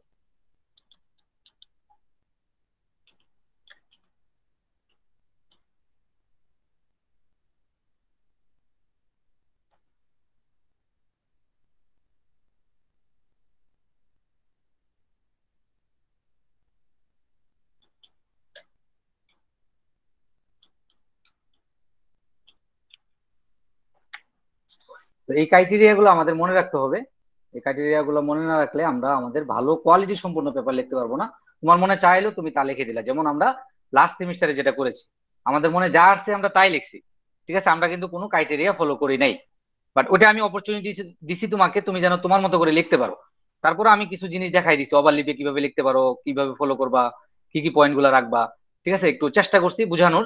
ওটা একদম ইনিশিয়াল পর্যায়ে ছিল, ওই সময় তোমাকে বললেও তুমি পারবা না। বাট এখন তোমার একটা ম্যাচুরিটি লেভেল আসছে, এখন আমি তোমাকে যেটা বলবো তুমি এখন মাথায়, মানে ওই যে অলরেডি তুমি জিনিসগুলো জেনে আসছো, একটা জিনিস তুমি জানো, তুমি হয়তো বা ভাবতেছো যে এটা তো জানি, স্যার কেন আলোচনা করতেছে। বাট একটা বিষয় তুমি যখন জানতে জানতে যত বেশি জানবা, তত জিনিসটা তোমার মাথায় ক্যাচ করবে, পরবর্তীতে ইফেক্টিভনেসটা তত ভালো হবে। আমার কথা বুঝছো? আদারওয়াইজ তুমি ভুলে যাবা, বা তোমার ওই পয়েন্ট গুলা হয়তো বা মিস করবা, ঠিক আছে। হ্যাঁ, তুমি ভাবতেছো আমি তো জানি, এটা তো অনেক অনেক সারি আলোচনা করছে, এই বিষয়টা তো আমার ধারণাই আছে। না, এরকম না। যত শুনবা তত জানবা, তত বিষয়গুলো তোমার মাথায় থাকবে, এবং পরবর্তীতে তুমি এটাকে কাজে লাগাইতে পারবা। আদারওয়াইজ তুমি ভুলে যাবা, তুমি অ্যাবস্ট্রাক্ট লিখবা ভুলে যাবা কি লাগবা, তুমি ইন্ট্রোডাকশন লিখতে যাবা তুমি ক্রাইটেরিয়া ভুলে যাবা কি রাখতে হবে। তুমি ক্রাইটেরিয়া ফলো করে যদি লেখো দেখবা তোমার রাইটিং বড় হয়ে গেছে। তোমার রাইটিং, তোমার ওই বলবা যে স্যার আর তো লিখতে পারতেছি না, 10 লাইন হয়েছে আর বেশি লিখতে পারতেছি না, তার মানে তুমি ক্রাইটেরিয়া হয়তো ফলো করো না। বাট তুমি যদি ক্রাইটেরিয়া ফলো করে লেখো, তুমি যদি আমার এই ক্রাইটেরিয়া গুলো ফলো করো, দেখবা যে অলরেডি 6-7 পেজ হয়ে যাবে অটোমেটিক্যালি, রাইট? এমনি হয়ে যাবে 6-7 পেজ, কি বলো? সো ক্রাইটেরিয়া ফলো করে লিখবা, মাথায় রাখবা যে এখানে আমাকে এই আলোচনা করতে হবে, এখানে আমাকে এই আলোচনা করতে হবে। এক মিনিট।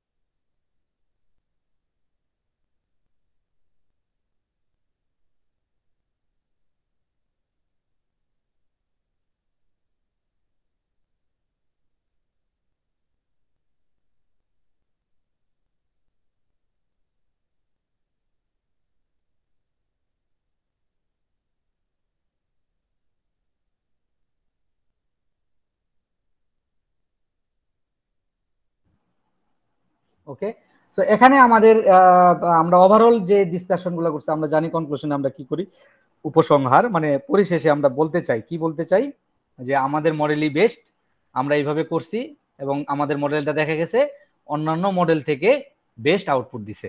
এরকম একটা উপসংহার আমাদের বা একটা সামারি করতে হবে, ঠিক আছে।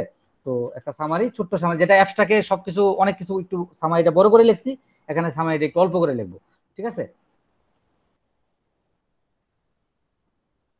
শর্ট সামারি অ্যান্ড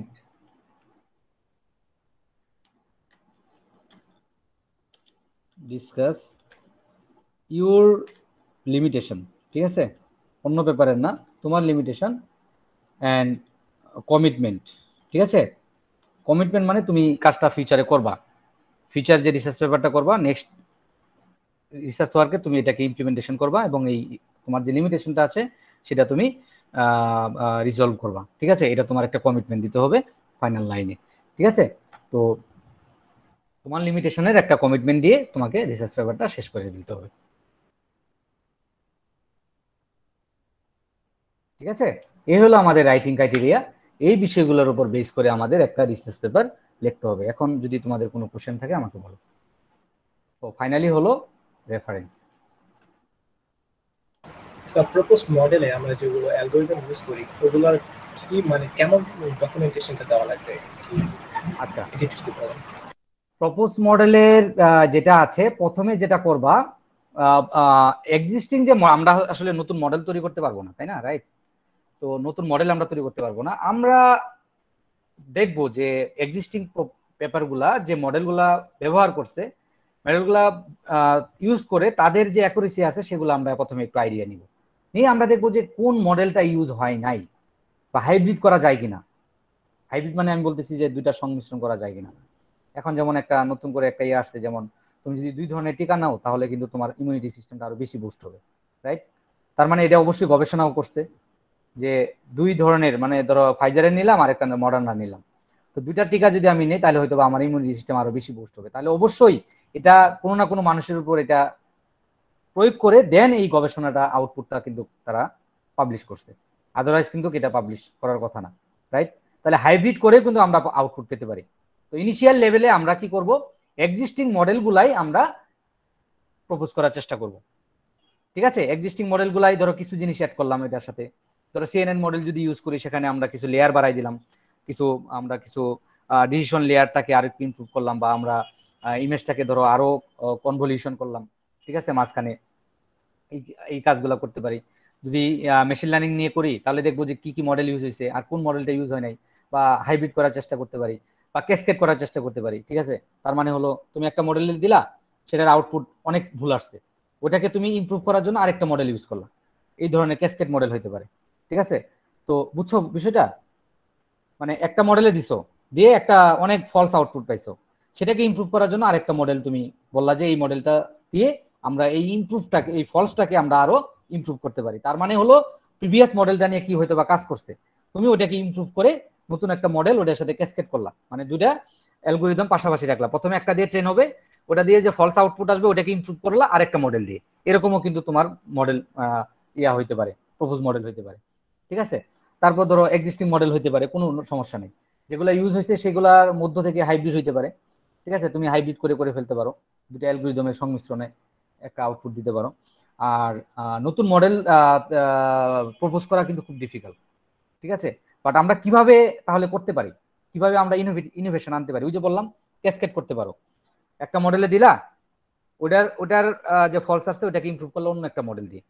ঠিক আছে, আউটপুটটাকে আবার ইনপুট হিসেবে অন্য একটা মডেলে ইনপুট হিসেবে নিবা, একটা মডেলের আউটপুট অন্য একটা মডেলের ইনপুট হিসেবে নিবা, নিয়ে তুমি একটা আউটপুট দেখাবা, এবং দুটা মডেলের একটা ডায়াগ্রাম ড্র করে সুন্দর করে, যে ইনপুট ডাটা দিলাম এটা প্রথমে এই মডেলে ট্রেন হবে, দেন এটার আউটপুটটা আরেকটা মডেলে ট্রেন হবে, ওটার আউটপুটটা আমরা ফাইনালি পাবো। ঠিক আছে, এরকম হইতে পারে, বা এরকমও হইতে পারে যে এক্সিস্টিং যে ওয়ার্কগুলো আছে সেগুলা নিয়ে তুমি ধরো একটা আউটপুট বের করলা। ঠিক আছে, এক্সিস্টিং মডেলগুলা দিয়ে একটা আউটপুট বের করলা, ওইটাকে কোনোভাবে তুমি নিজের মতো করে একটা মডেল প্রপোজ করে দিলা, যে এটাকে যদি আমরা এইভাবে কাজ করতে পারি, এটাকে ধরো ইমপ্রুভ করা যাবে, এদের আউটপুট গুলাকে ইমপ্রুভ করা যাবে। ঠিক আছে, এই ধরনের কাজও হইতে পারে। আবার হাইব্রিড হইতে পারে, দুটা অ্যালগরিদমের সংমিশ্রণে তুমি একটা আউটপুট নিয়ে আসতে পারো।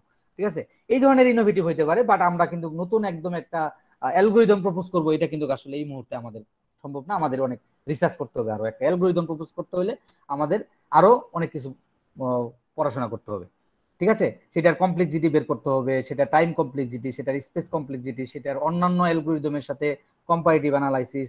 ঠিক আছে, অনেক কিছু অ্যানালাইসিস করে তোমাকে একটা কিন্তু অ্যালগরিদম প্রপোজ করা লাগবে, নতুন একটা মেশিন লার্নিং মডেল তুমি হয়তো বা প্রপোজ করতে পারো। সেক্ষেত্রে তোমাকে অনেক অনেক অনেক স্টাডি করা লাগবে। ঠিক আছে, এটা এমন না যে আমি আমি পড়াশোনা না করে কিছু একটা ইনভেনশন করে ফেললাম, এরকম না। এখানে তোমাকে অনেক স্টাডি করতে হবে, কারণ বিষয়গুলো স্টাডি করার। আবার কিছু আবিষ্কার আছে পড়াশোনা না করেও করতে পারবা, তাই না? অনেক আগের যুগের মানুষজন যে জিনিসগুলো আবিষ্কার করছে সেগুলো তো পড়াশোনা না করেই করছে, তাই না? সেগুলো প্রয়োজনের খাতিরে করে ফেলছে, যে আমার ধরো লাইট লাগবে, লাইটটাকে আমার কোনোভাবে আনতে হবে। এখন আমার লাইট হয়ে গেছে, এখন হয়তো আমি এখন লাইফাই চিন্তা করতেছি। লাইফাই মানে কি? লাইট থেকে ওয়াইফাই আসবে। ঠিক আছে, সেটা হয়তো হয়েও গেছে, কিছু জায়গায় ইমপ্লিমেন্টেশন হয়েও গেছে, আমি যতদূর জানতে পারছি। ঠিক আছে, তো লাইফাই করার চিন্তা করতেছে, তাই না? যে লাইট থেকে কিভাবে আমরা ওয়াইফাই পাইতে পারি। ঠিক আছে, এই জিনিসগুলো চিন্তা করতেছে। বাট আগের মানুষের চিন্তা ভাবনা ছিল কিভাবে আমি অন্ধকারকে আলো করতে পারি, কিভাবে এটা আমাকে আবিষ্কার করতে হবে, সেটা হয়তো বা স্টাডি ছাড়াই সম্ভব হয়েছে। ঠিক আছে, বা তারা কিন্তু অনেক যারা সায়েন্টিস্ট ছিল আসলে, তারা কিন্তু অনেক অনেক ইউনিভার্সিটির প্রফেসর ছিল। তুমি আইনস্টাইন চিন্তা করো, আইনস্টাইন কিন্তু মূর্খ ছিল না, তাই না? আইনস্টাইন তোমার প্রফেসর ছিল। ঠিক আছে, আইনস্টাইন বেশি দিন আগের না। ঠিক আছে, তো তাদের লাইভ ভিডিও গুলো আমরা দেখতে পারি, আইনস্টাইনের ইউটিউবে অনেক ভিডিও দেখতে পারবো তুমি লাইভ। ঠিক আছে, তাদের রিসার্চ পেপারও আছে অনেক। তো তারা যে তত্ত্বগুলা দিয়ে গেছে, পরবর্তীতে দেখা গেছে যে এগুলো অনেক ক্ষেত্রেই সত্য, তারা বিখ্যাত হয়ে গেছে। আমরা যে তত্ত্বগুলা দিয়ে যাব, সেটা যদি সত্য হয়ে যায়, আমরা হয়তো বা কম্পিউটার সায়েন্সে আমাদের আবিষ্কারের অনেক কম সম্ভাব্যতা আছে। আসলে সত্যি কথা যেটা, আমরা কম্পিউটার সায়েন্সের কিন্তু ইয়াও নাই, নোবেল প্রাইজও নাই। ঠিক আছে, কম্পিউটার সায়েন্সের সর্বোচ্চ যেটা আছে সেটার অ্যাওয়ার্ডটা আমার মনে নাই, বাট একটা অ্যাওয়ার্ড আছে, সেটা হাইস্ট র্যাঙ্কিং অ্যাওয়ার্ড। ঠিক আছে, বাট নোবেল প্রাইজ নাই কিন্তু কম্পিউটার সায়েন্টিস্টদের। এটা কিন্তু বিশাল বড় একটা আমাদের একটা গ্যাপ। ঠিক আছে, আমরা আবিষ্কার করলে আমাদের কোনো নোবেল প্রাইজ নেই। ফিজিক্স, কেমিস্ট্রি, ম্যাথ ওরা কিন্তু ঠিকই নোবেল প্রাইজ পেয়ে যাচ্ছে বা মনোনীত হচ্ছে, বা কম্পিউটার সায়েন্স ফিল্ড থেকে কিন্তু নোবেল প্রাইজের জন্য কিন্তু মনোনীত হয় না সহজে। ঠিক আছে, হয় না মানে হয়ই না, নাই, ওটা ফিল্ডই নেই। ওকে, তো যেটা বলতেছিলাম, আমরা তো নতুন ইনভেশন করতে পারবো না, এক্সিস্টিং গুলাকে আমরা ঘষা মাজা করে কোনো ইমপ্রুভ করা যায় কিনা এইভাবে আমরা মডেল গুলা প্রপোজ করতে পারি। তো মডেলের একটা ডেসক্রিপশন দিব যে এই মডেলে আমরা এই করছি, এই এই জিনিসগুলো আমরা উল্লেখ করছি, ঠিক আছে, এটা আমরা এইভাবে ইমপ্লিমেন্টেশন করছি, এগুলো একটু শর্ট আকারে একটা মডেল ডেসক্রিপশন দিব, দেন একটা ফিগার দিব, দেন মডেলের অবশ্যই দেখবা ইমপ্লিমেন্টেশন প্রসিডিউর, তার মানে স্টেপ বাই স্টেপ তুমি কি করছো। তার মানে প্রথমে তুমি ডাটা সেটকে প্রসেস করছো, তার ডাটা সেট গুলাকে ক্লিন করছো, ক্লিন করে তুমি সেগুলাকে ফিচার ইঞ্জিনিয়ারিং করছো, মানে ক্লিন করার সময় ফিচার ইঞ্জিনিয়ারিং করছো, আবার হইতে পারে এখানে তুমি ডাটার ডাইমেনশন রিডিউস করছো বিভিন্ন টেকনিক ইউজ করে, পিসি অ্যালগরিদম আছে একটা, ওটা দিয়ে ডাইমেনশন রিডাকশন করা যায়। ধরো 100 অ্যাট্রিবিউট আছে, 100 অ্যাট্রিবিউট তো তোমার মডেলে তোমার আউটপুটে ইফেক্ট ফেলবে না, তোমার যে টার্গেট ক্লাস আছে সেখানে ইফেক্ট ফেলবে না, ফেলবে? তো কিছু অ্যালগরিদম আছে ডাইনামিক অ্যালগরিদম যারা কিনা কি করে 100 অ্যাট্রিবিউটকে রিডিউস করতে করতে এমন একটা লেভেলে নিয়ে আসে যেগুলা সত্যিকারের ইফেক্টিভ অ্যাট্রিবিউট, যেটা কিনা আমরা ম্যানুয়ালি হয়তো বা করছি, ঠিক আছে। তো সেইগুলা হলো তোমার ডাইমেনশনাল রিডাকশন। এই ডাইমেনশন রিডাকশন করতে হবে, এই টেকনিকগুলো তোমাকে বলতে হবে ইমপ্লিমেন্টেশন আর কি। তারপর তুমি ধরো কি মডেল ইউজ করছো, সেই মডেলে ইনপুট দিছো, এটা তোমাকে বলতে হবে ইমপ্লিমেন্টেশনে। তারপর ওটার আউটপুট কি আসছে সেটা তোমাকে বলতে হবে, ঠিক আছে। ফাইনালি তুমি রেজাল্ট ডিসকাশন একটু বলে দিলা। এই হলো ইমপ্লিমেন্টেশন প্রসিডিউর। জি স্যার, বুঝতে পারছি। বুঝতে পারছো? তাহলে তুমি কিভাবে ইমপ্লিমেন্ট করছো আর কি। প্রথমে data set collection, data collection, তারপর ডেসক্রিপশন অফ ডাটা সেট, বিভিন্ন অ্যাট্রিবিউটের ডেসক্রিপশন দিবা এখানে, ঠিক আছে।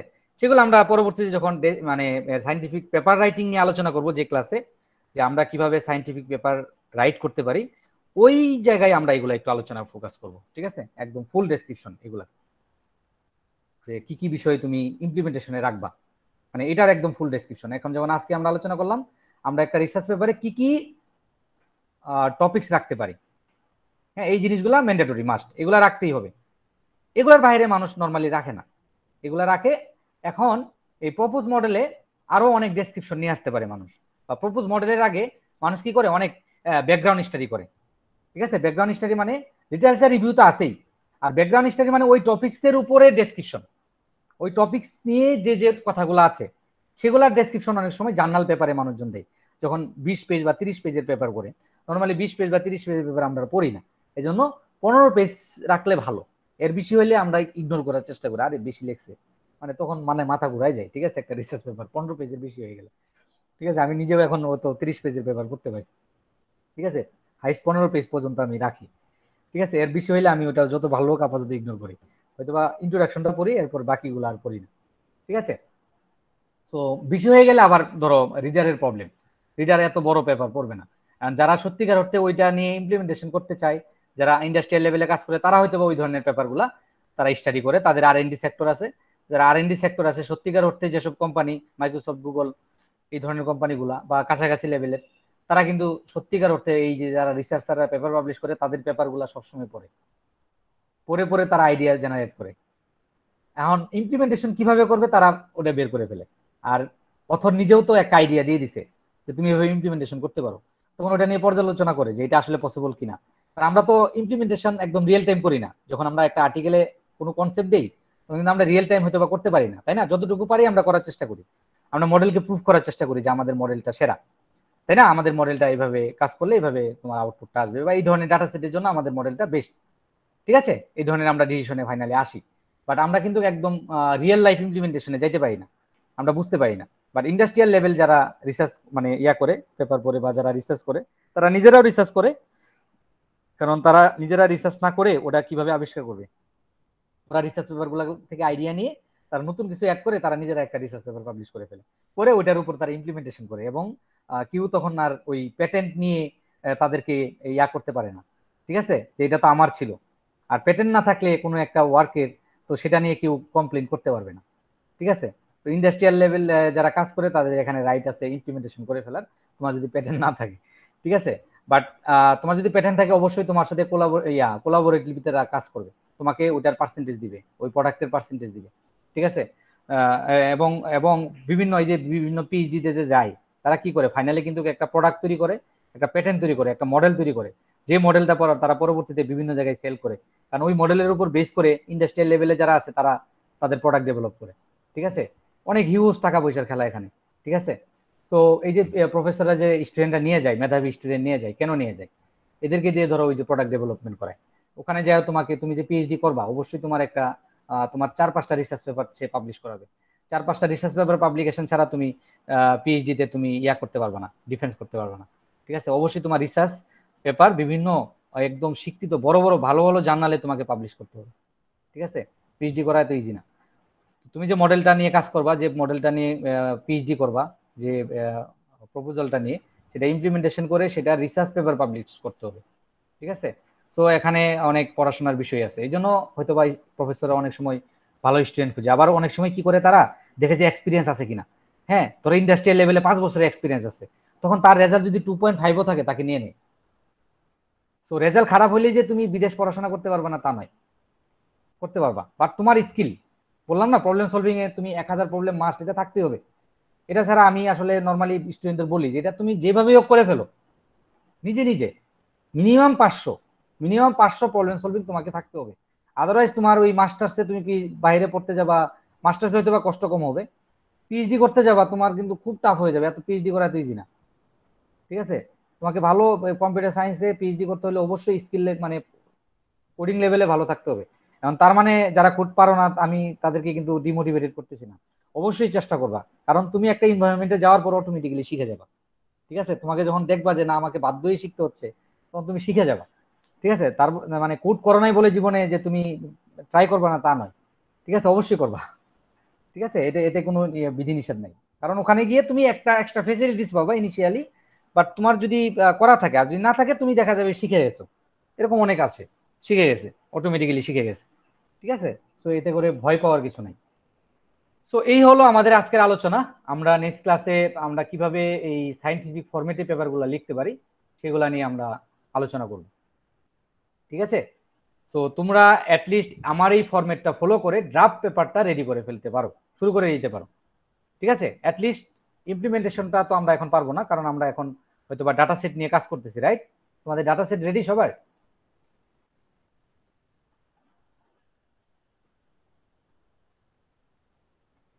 Hello, can you hear No, me? sir. Data সেটটা রেডি থাকতে হবে এই মুহূর্তে আমাদের Sir, সবার ডাটা data সেটটা। sets are prepare করার জন্য স্যার একটু স্যার ডিসকাস করতে চাচ্ছি আমি। আচ্ছা আচ্ছা, ঠিক আছে, তাহলে তুমি এখানে আলোচনা করে ফেলো, আমার মনে হয় তাহলে সবার একটু উপকার হবে। স্যার ডাটা সেট কই থেকে কালেক্ট করব? ডাটা সেট কোথা থেকে কালেক্ট করবা এটা কিন্তু আমরা লাস্ট আমার যদি ক্লাস করে থাকো লাস্ট সেমিস্টারের, তাহলে কিন্তু আমি অলরেডি বলেছি ডাটা সেট গুলো আমরা ইউসিআই থেকে কালেক্ট করতে পারি। ঠিক আছে, ইউসিআই। স্যার আমরা নতুন সেমিস্টার স্যার। হ্যাঁ, তোমরা একদম আমার আমার ক্লাসে নতুন, রাইট? জি স্যার। কেন তোমাদের ওই যে আমি না পিসি সেকশনের ক্লাস নিচ্ছি, আমি তো ওদের পড়াইছি এগুলা। নতুন কয়জন আছে, নতুন কয়জন আছে আমার ক্লাসে? স্যার আমরা পিসিবি এর স্যার। স্যার এখানে হ্যাঁ। অনলাইন টু কিছু আছে স্যার। জি স্যার 192 ব্যাচ আমরা। ও আচ্ছা আচ্ছা আচ্ছা আচ্ছা, তো এটা আগে বলবা না তোমরা, এখন এতদিন পরে এসে বলতেছো সেমিস্টার শেষ হয়ে যাচ্ছে। আমি তো ভাবছি তোমরা এখানে সবাই পিসিবি সেকশন যারা আমার প্রিভিয়াস সেকশনে ক্লাস করেছো। আজকের ক্লাসে শুধু স্যার ওরা আসছে, অন্যদিন তো স্যার আমরাই ক্লাস করেছি। স্যার আমাদের 7 সেমিস্টার স্যার, মানে মেশিন লার্নিং এর যেটা স্যার। আরে রাধা, তোমাদের তো আমি কোশ্চেন করতেছি না, এখানে মেন হলো ডাটা মাইনিং এবং মেশিন লার্নিং ক্লাসের, তোমাদেরকে আসতে বলছি এটা দেখার জন্য। আমি তো বললাম তোমাদের ক্লাস না, এটা তোমাদের না, তোমরা জাস্ট খালি দেখো শোনো। Okay sir. বুঝছো মোশাররফ? জি স্যার। তোমরা জাস্ট খালি এক্সপিরিয়েন্সটা গ্যাদার করো। ওকে আমি স্যার। তোমাদের এই জন্য ইনভাইট করছি যে তোমরা আসো, তো তোমরা তো আসো নাই সবাই, তো সবার ইন্টারেস্ট নাই আসলে, তো আমি কাউকে জোর করে নিয়ে আসবো না। যাদের ইন্টারেস্ট আমি তাদেরকেই শিখাবো, যাদের ইন্টারেস্ট নাই তাদেরকে আমি বলে বলে এই যে 2.5 মাস ধরে বলতেছি যে, তাই না, অনেক কিছুই আমি মোটিভেট করার চেষ্টা করি, কিন্তু আসতে বলছি দেখো কেউ নাই। আমি 3টা ক্লাসকে ইনভাইট করছি, আসতে মাত্র 22 জন, হোয়াট এভার। তো 22 জনের ইন্টারেস্ট আছে, 25-26 জন ছিলা, এরা হয়তো বা মানে সবাই ভালো করবা, বাট তোমাদের ইন্টারেস্টটা আছে আর কি, তোমাদের দিয়ে হয়তো বা আউটকামটা আসবে। ঠিক আছে, আমি সবার থেকে আশা করতেছি, বাট তোমাদের ইন্টারেস্ট আছে আর কি। তো আজকে সময়টা তো ফ্রি ছিল, হয়তো বা ওদের ক্লাস ছিল, ওদেরকে আমি এক্সপেক্ট করতেছি না, বাট ডাটা মাইনিং এর যারা আছো তাদেরকে এক্সপেক্ট করতেছিলাম। ওকে, হোয়াট এভার।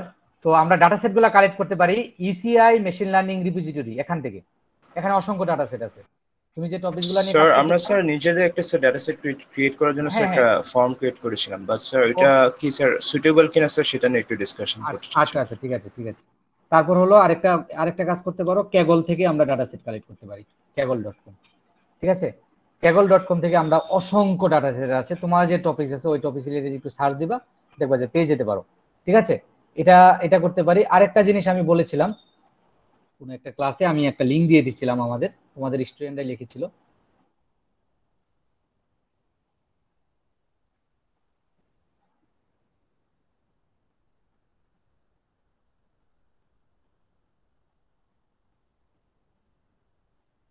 তুমি যদি এটা ফলো করো, এই আর্টিকেলটা ফলো করো, তাহলে আশা করি তোমার ডাটা সেট নিয়ে তোমার কোনো কোশ্চেন থাকবে না যে ডাটা সেট কোথায় পাবো। এখানে অসংখ্য লিঙ্ক দেওয়া আছে, এখানে অসংখ্য লিঙ্ক দেওয়া আছে। ঠিক আছে, আর আমি গ্রুপেও দিয়ে দিচ্ছি তোমাদের।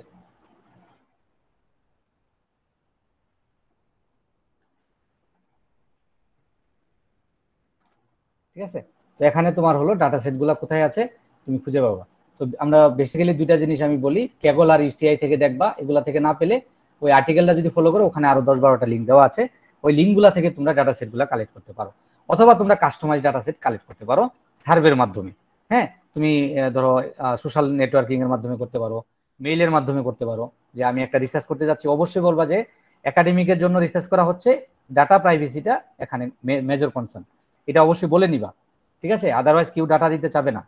ঠিক আছে, এটা অবশ্যই উপরে লিখে নিবা যে একাডেমিক রিসার্চের জন্য সুপারভাইজারের সম্মতিক্রমে এই সার্ভে ফর্মটা করা হলো। এখানে সবার ডাটা অবশ্যই প্রাইভেসি মেনটেন করা হবে, এবং কোনো ডাটা লিক হওয়ার সম্ভাবনা নাই। ঠিক আছে, সেই বিষয়গুলো একটু লিখে ক্লিয়ারিফাই করে তুমি ডাটা নিবার চেষ্টা করবা, আদারওয়াইজ কেউ ডাটা দিবে না। হয়তোবা তুমি 100 জনকে মেলে রিপ্লাই করবা, তুমি 10টা ডাটা পাবা, হতাশ হওয়ার কিছু নেই। সোশ্যাল নেটওয়ার্কে তুমি হয়তোবা তোমার ফ্রেন্ড আছে 1000, তুমি দিলা, তুমি হয়তোবা 50 জনের রেসপন্স পাবা, বাকিটা পাবা না, হতাশ হওয়ার কিছু নাই।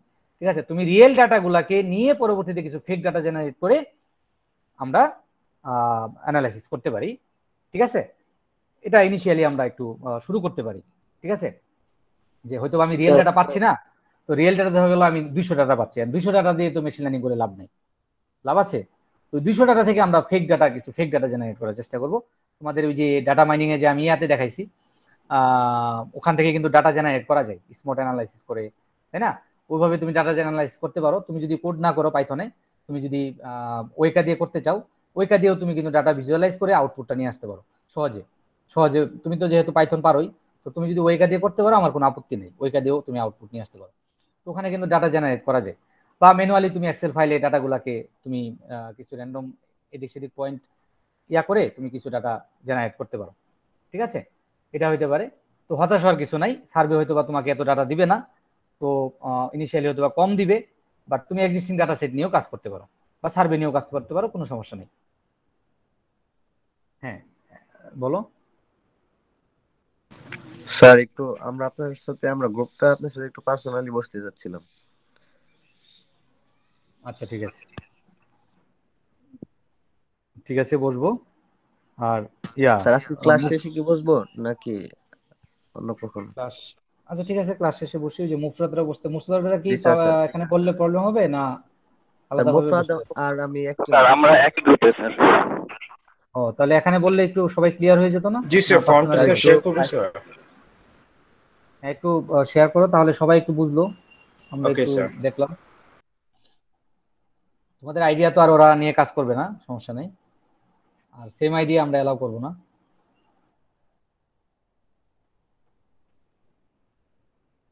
আমি স্টপ শেয়ারিং করে দিচ্ছি।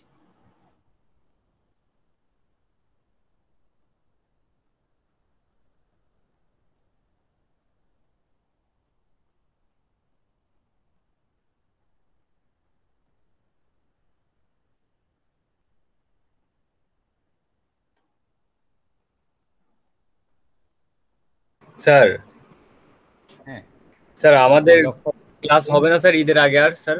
মানে আমাদের মেশিন লার্নিং ক্লাস স্যার শুধু 7 সেমিস্টারে।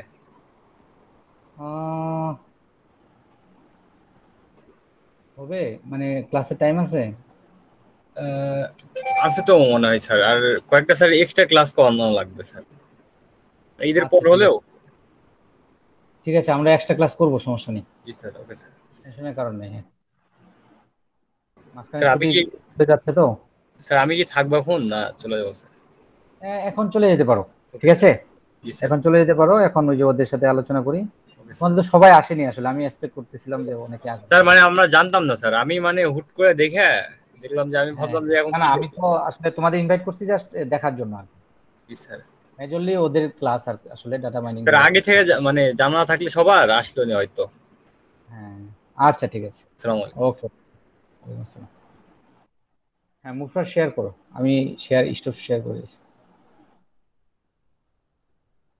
স্যার আমি ফর্মের লিংক স্যার এখানে দিয়েছিলাম স্যার। আচ্ছা, তুমি কি এনএলপি নিয়ে কাজ করতে যাচ্ছ? না স্যার, আমরা স্যার কোভিড এর স্যার যে ইম্প্যাক্টটা পড়তেছে স্যার অনলাইন এডুকেশনে স্যার সেটা নিয়ে কাজ করছিলাম। আচ্ছা ঠিক আছে, okay, good. So what would you describe your living areas? Yes, okay. Are you currently living with your family? How many devices do you have available for online class? What type of internet connection do you have? How long are usual hours? Okay. When do you spend more time studying?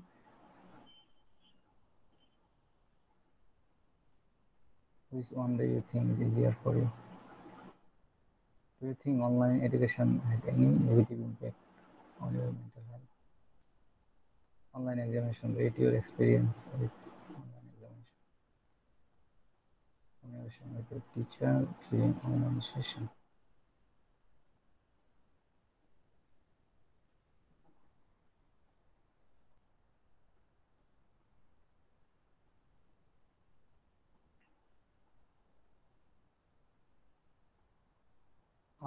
আরেকটা জিনিস নিতে পারো, are you comfortable with online class? একটা class attribute নেওয়া দরকার, মানে এখান থেকে আমরা ইমপ্যাক্টটা বের করবো, রাইট? সো এখান থেকে স্যার আমরা যে সিজিপিএ ডিফারেন্সটা প্রেডিক্ট করব স্যার। আচ্ছা আচ্ছা, সিজিপিএ ডিফারেন্সটা প্রেডিক্ট করবো, রাইট? আচ্ছা ঠিক আছে, বিফোর এবং আফটার, রাইট? জি স্যার। ওকে, তাহলে এখানে একটু একটা জিনিস নিতে পারো, তোমার সিজিপিএ কি ডিগ্রেশন হয়েছে না আপগ্রেডশন মানে হয়েছে, এই জিনিসটা নাও। মানে আমরা তো নিছি সিজিপিএ কত ছিল আর এখন কত হয়েছে, তাই না? But sir. ওটা যেন তোমাকে জেনারেট না করতে হয়, তুমি নিয়ে নাও ওনার কাছ থেকে, ওকে স্যার। স্টুডেন্টের কাছ থেকে, যে তোমার সিজিপিএ কি আপগ্রেড হয়েছে না ডিগ্রেড হয়েছে, yes or no. Okay sir. তাহলে এটা আমাদের ক্লাস অ্যাট্রিবিউট হবে, ঠিক আছে? জি স্যার। তারপর আরেকটা জিনিস নিতে পারো, সে কমফোর্ট ফিল করতেছে কিনা এই অনলাইন ক্লাসের সাথে, ঠিক আছে? তুমি রেট নিচ্ছ, ঠিক আছে, এখান থেকে আমরা হ্যাপিনেসটা পাবো। রেট নিচ্ছ, এখান থেকে আমরা হ্যাপিনেসটা পাবো, ফাইন। তারপর এখান থেকে আর একটা জিনিস নেওয়া যেতে পারে, আমি মাথায় একটু আগে আসলো, সেটা হলো ইন্টারনেট কানেকশন তো নিচ্ছ না, জি স্যার। Broadband mobile.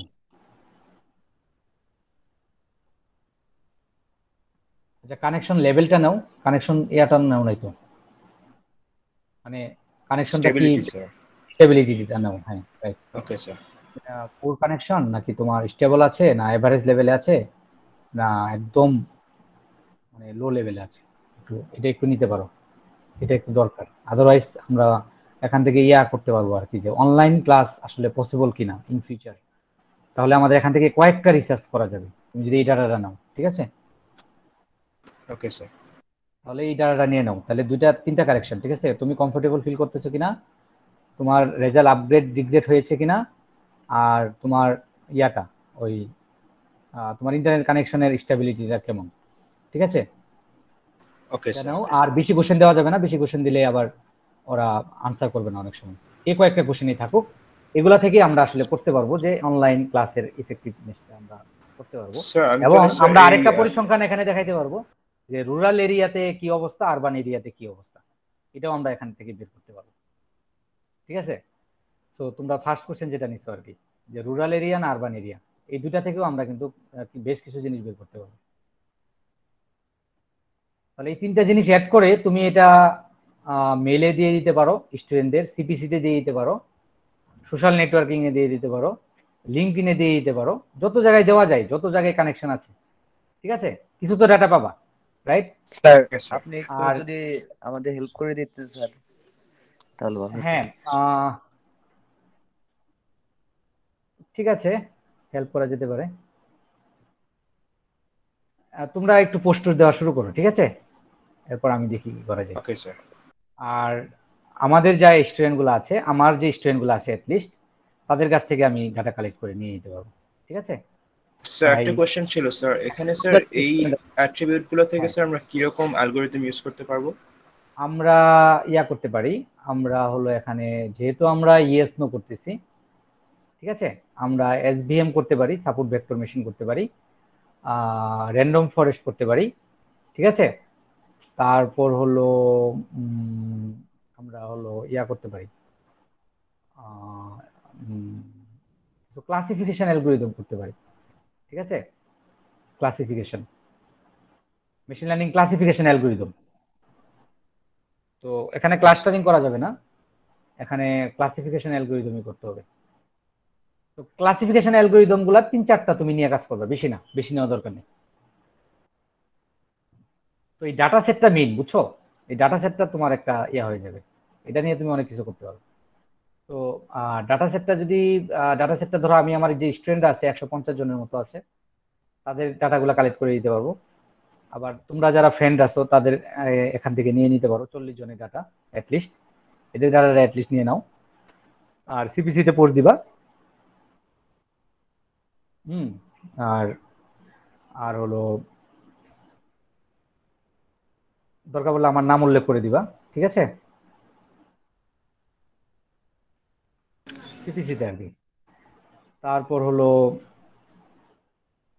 ফেসবুকে তোমরা শেয়ার করো, তোমরা সবাই বন্ধু এই গ্রুপে যারা আছো অ্যাটলিস্ট সবার পার্সোনাল প্রোফাইলে শেয়ার করো, ঠিক আছে, কিছু ডাটা পাবা। লিঙ্কডইনে শেয়ার করো। এরপর হলো মেইলে দেওয়ার চেষ্টা করো, যাদের স্টুডেন্ট মেইল যদি তোমাদের কাছে থাকে কিছু। হ্যাঁ, এটা তো আবার আসলে স্টুডেন্টদের জন্য আসলে, তাই না? জি স্যার। তো ডাটা Yes, sir. কালেকশনটা ইজি হবে, তো বেশি কঠিন হবে না। আর আমি তোমাদের 1-150 ডাটা কালেক্ট করে দিতে পারবো আমার স্টুডেন্টদের কাছ থেকে অ্যাটলিস্ট। প্রিভিয়াস যে স্টুডেন্টদের ক্লাস নিয়েছি তাদেরকেও দিলাম, তারা অ্যাটলিস্ট 40 জন থেকে তো 15-20 জন করে রিপ্লাই দিবে আশা করি, ঠিক আছে। তাহলে এই 3টা জিনিস অ্যাড করো, অ্যাড করে আমাকে ফর্মটা আবার পাঠাও। Okay, sir. স্যার স্যার আমরা একটা ফর্ম বানাইছিলাম, এখানে স্যার আমরা যে সিজিপিএ এসজিপিএটা দিছিলাম যে প্রিভিয়াস আর হচ্ছে মানে কোনটা নাও জানি একটু আমাকে দিতে পারবা, শেয়ার দিতে পারবা? জি স্যার। যাও, একটু সবাই একটু এক্সপিরিয়েন্স গ্যাদার করো যে কিভাবে সার্ভে করে ডাটা কালেক্ট করতে পারে। স্যার আমরা যে ডিপ্রেশন নিয়ে করতেছিলাম যে ও হ্যাঁ, তোমাদের ওটা তো ঠিক ছিল, আমি বেশ কিছু কারেকশন দিয়েছিলাম, ওগুলা কি অ্যাড স্যার করেছিলাম? স্যার না, এটা মেবি আরেকটা গ্রুপের ছিল ওরা, স্যার ওরা বাইপোলার একটা নিয়ে করতেছিল। ও আচ্ছা আচ্ছা আচ্ছা আচ্ছা। স্যার আমরা হচ্ছে একাডেমিক পারফরমেন্সের উপর নিয়ে করতেছি। এক সেকেন্ড, এক সেকেন্ড, হ্যাঁ, এক সেকেন্ড।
আচ্ছা, তোমাদের হলো ওই যে এই প্যান্ডেমিক সিচুয়েশনে, মানে আমি বুঝি না, আবার বলো তো। স্যার আমরা আসলে ডিপ্রেশন ডিটেকশন করব স্যার, ওকে ওকে, ফাইন ফাইন ফাইন। মানে পারফরমেন্সের উপর, যেমন স্টুডেন্টরা যখন ডিপ্রেশনে থাকে তখন দেখা যায় যে সাবমিশন লেট করে, ক্লাস ঠিক মতো করে না, তারপর টিচারের সাথে কমিউনিকেট করে না, সিজিপিএ হয়তো বা কমে যায়, তারপর ফ্যামিলির সাথে কমিউনিকেট করে না, ফ্রেন্ডদের সাথে খারাপ লাগে, মানে এইসব নিয়ে স্যার আমরা একটু করতে চাচ্ছি যে আসলেও ডিটেক্ট করা যায় নাকি যে একাডেমিক পারফরমেন্সের উপর আমরা দেখে আমরা বলতে পারবো নাকি যে স্টুডেন্ট ডিপ্রেসড নাকি ডিপ্রেসড না। ওকে, গুড, ভালো কনসেপ্ট।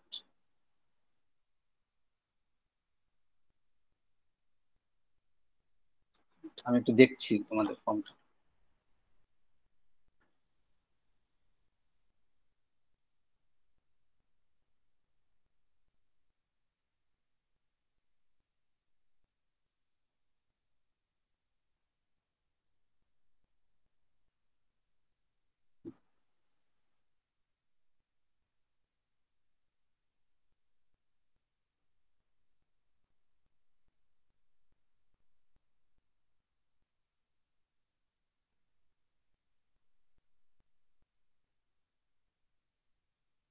আচ্ছা, একটা জিনিস নিতে পারো,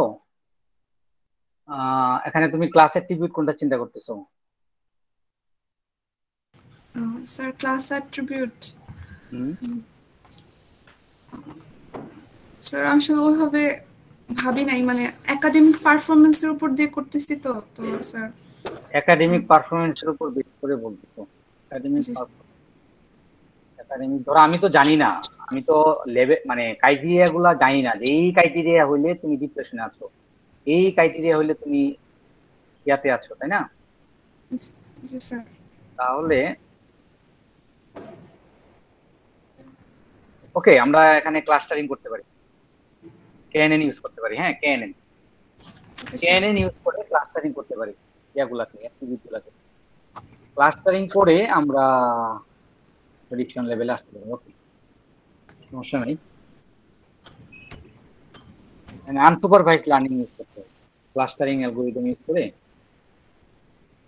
number of friends, feeling around them. তোমরা একটা জিনিস ইনপুট নাও, তারপরও সেটা হলো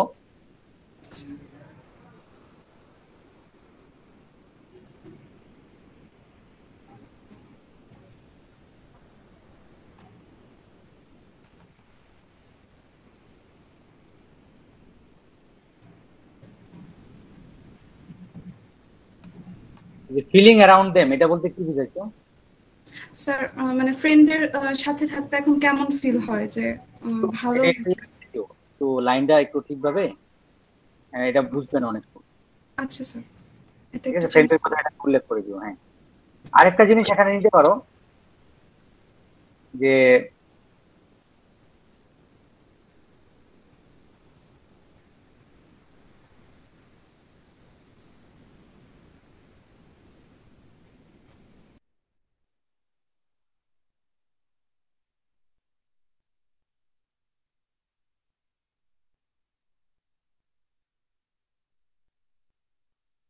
একাডেমিক পারফরমেন্সে তুমি কি কি ইনপুট নিছো? কমিউনিকেট উইথ টিচার, যেহেতু একাডেমিক পারফরমেন্স বলতেছো, এই gender, communicate with teacher, CGPA, GPA, previous assignment submission time, participation, different academic.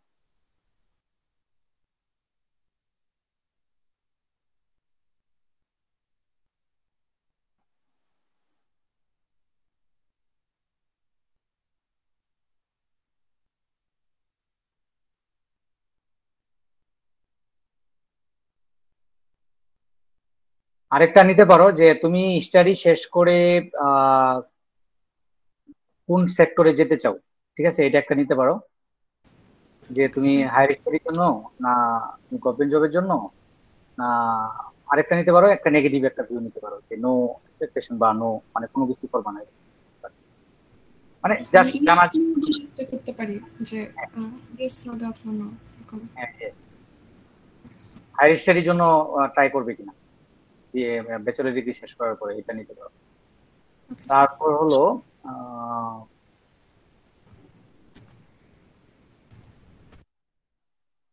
আচ্ছা এগুলা নেও, আমরা এখানে ক্লাস্টারিং করবো তো, তাহলে সমস্যা হবে না।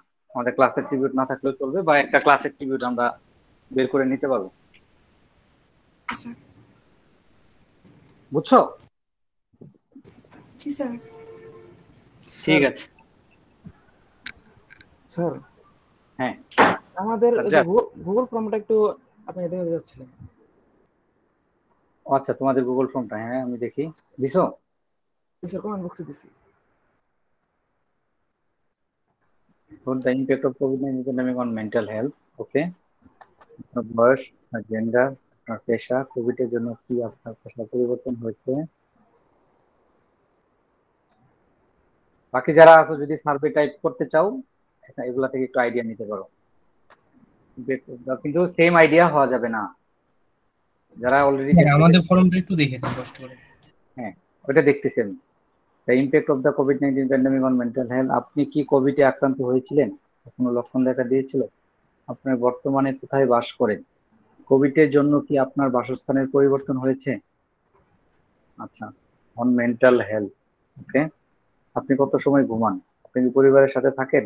বৈবাহিক অবস্থা। তারপর হলো আপনি কি পরিবারের সাথে থাকেন? আপনার বৈবাহিক অবস্থা। আপনি কত সময় ইন্টারনেটে ব্যবহার করে থাকেন? আপনি কত সময় শারীরিক ব্যায়াম করেন? আপনি কি ধূমপান করেন? আপনার অর্থনৈতিক অবস্থার কেমন পরিবর্তন হয়েছে? করোনার সময় আপনি কোথাও ভ্রমণে গিয়েছেন? এখানে বেশ কিছু কারেকশন আসবে, বুঝছো? বেশ কিছু কারেকশন আসবে, কারণ আমাদের একটু রিলেট করতে হবে। মানে আগে দুইটা যেমন একটু অনেকটা রিলেট।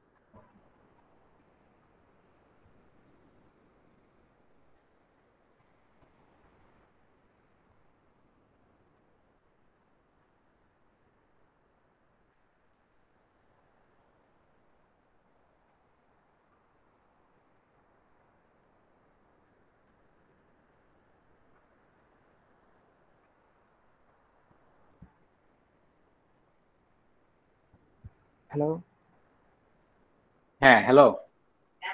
এটা এটা যেহেতু ওই যে ইয়া ছিল, ওই যে মেন্টাল হেলথ রিলেটেড, তাহলে মেন্টাল হেলথ রিলেটেড আমাদের কিছু কোশ্চেন এখানে অ্যাড করতে হবে। স্যার কি টাইপ কোশ্চেন অ্যাড করতে পারি? যেমন ধরো বা তার পারিবারিক কোনো ঝগড়া হয় কিনা, ঠিক আছে, এই কোশ্চেনটা একটু দরকার, যদিও এটা বলবে না অনেকেই। তারপর ধরো দিচ্ছি তো স্যার বলতে পারে, মানে কোনো ইনফরমেশন নিচ্ছি না। তারপর ধরো তোমার, ধরো কোথায় বাস করেন, এটা ঠিক আছে, এটা নিতে পারো। এখান থেকে আমি একটু পর্যালোচনা করি। আমি এই ফর্মটা নিয়ে একটু আমাকে একটু আর একটু চিন্তা করতে হবে, ঠিক আছে? এই ফর্মটা আগে দিও না। আর ওই যে ডিপ্রেশন যারা, তারা ফর্মটাও আগে দিও না, হ্যাঁ। এই দুইটা ফর্ম আমাকে একটু দেখতে হবে। মুপ্রাদদের ফর্মটা ওকে আছে, তোমরা দিয়ে দিতে পারো, ঠিক আছে? স্যার আমারটা দিলাম মাত্র, স্যার আমাদের ফর্মটা একটু দেখবেন। তোমাদের ফর্মটা ওই যে কি বলে, স্যার ক্যারিয়ার, লিজাদের, জি না sir, career prediction.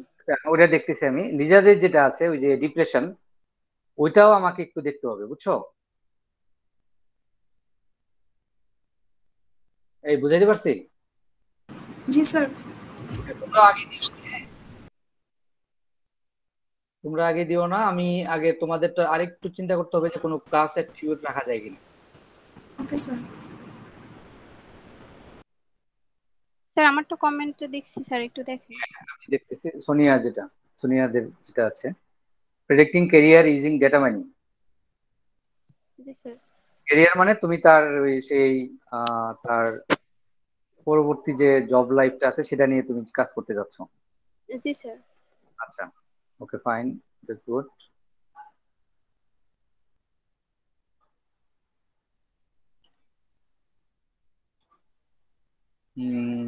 Reading and writing skill, self learning capability, public speaking skill, which one is your coding skill?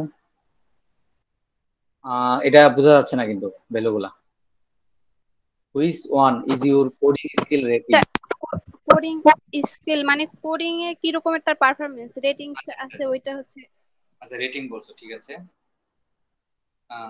আমরা কি কম্পিউটার সায়েন্স রিলেটেড ক্যারিয়ার করতে মানে চিন্তা করতেছি না অন্য কিছু? স্যার সব ডিপার্টমেন্টই, মানে সব ডিপার্টমেন্ট থেকে ডাটা কালেক্ট করতেছি, এখান থেকে Extra আমরা courses did. Okay, fine. What is your interested subject to be a career? What type of company sector you want to settle in? Which applies to you? আচ্ছা, এই কয়েকটা form না? আচ্ছা, তোমাদের ফর্মটা আমাকে একটু চিন্তা করতে হবে, আরো কিছু রিলেভেন্ট কথাবার্তা অ্যাড করতে হবে। তোমাদের এই অ্যাট্রিবিউট গুলো একটু কম হয়ে গেছে, ঠিক আছে? এবং যে অ্যাট্রিবিউট গুলো আসলে ক্যারিয়ার প্রেডিকশনে লাগবে ম্যাক্সিমাম অ্যাট্রিবিউট এখানে মিসিং আছে। স্যার 12টা নিছি স্যার, 15টা বা 16টার মতো নিব, 17টার মতো নিতে হবে, কিন্তু কিছু ইম্পর্টেন্ট কিছু জিনিস নিতে হবে আমাদের, কিছু ক্রাইটেরিয়া সেট করতে হবে, যে ক্রাইটেরিয়া গুলোর উপর আমরা ক্যারিয়ার প্রেডিকশন করতে পারি, ঠিক আছে? ওই অ্যাট্রিবিউট গুলো আমাদের এখানে রাখতে হবে। সো আমাকে এই ফর্মটা নিয়ে একটু চিন্তা ভাবনা করতে হবে, ঠিক আছে? তো তোমাদেরটাও এখন শেয়ার করো না, তোমাদেরটা একটু পরে শেয়ার করো, ঠিক আছে? তো আমাকে যারা ফর্ম দেখাইছো তার মধ্যে শুধু মুফরাদদেরটা শেয়ার করতে পারো, 3টা জিনিস যদি অ্যাড করতে পারো আমাকে দেখিয়ে। আর স্টুডেন্ট ডিপ্রেশন, এখানে ক্লাসটা কি অ্যাড করবো কি করবো না এটা আমাকে একটু চিন্তা করতে হবে, আদারওয়াইজ বাকি জিনিসগুলা ঠিক আছে। আর কোভিড-19 প্যান্ডেমিক, মেন্টাল হেলথ রিলেটেড কিছু কোশ্চেন আমাকে এখানে সেট করতে হবে। সত্যিকার অর্থে মেন্টাল হেলথ ইফেক্ট করার পর যেমন অনেক সময় মেজাজ খিটখিটে হয়ে যায়, ঠিক আছে? মেজাজ ভালো থাকে না, ফ্যামিলি মেম্বারদের সাথে একটা ঝামেলা হয়, এটা কিন্তু একটা মেন্টাল তোমার হেলথের একটা কিন্তু খারাপ কন্ডিশন, তাই না? জানতেন মানে একটা কথা বলছো, বাবা একটা কথা বলছে, একটু পানিটা দিয়ে যায়, পানি দিবে না, পানি দিতে পারবো, ঠিক আছে যাও, এরকম ধরো একটা ইয়া বাজারে যেতে বলছে, একটা সবসময় মেজাজ খিটখিটে থাকে না, ওরকম আর কি, ঠিক আছে? মাঝে মাঝে আমাদেরও অনেক সময় হয় কিন্তু এরকম, মানে মেজাজ খুব খিটখিটে থাকে, ঠিক আছে? ওরকম জিনিসটা যদি কন্টিনিউয়াসলি থাকে তাহলে কিন্তু সেটা প্রবলেম।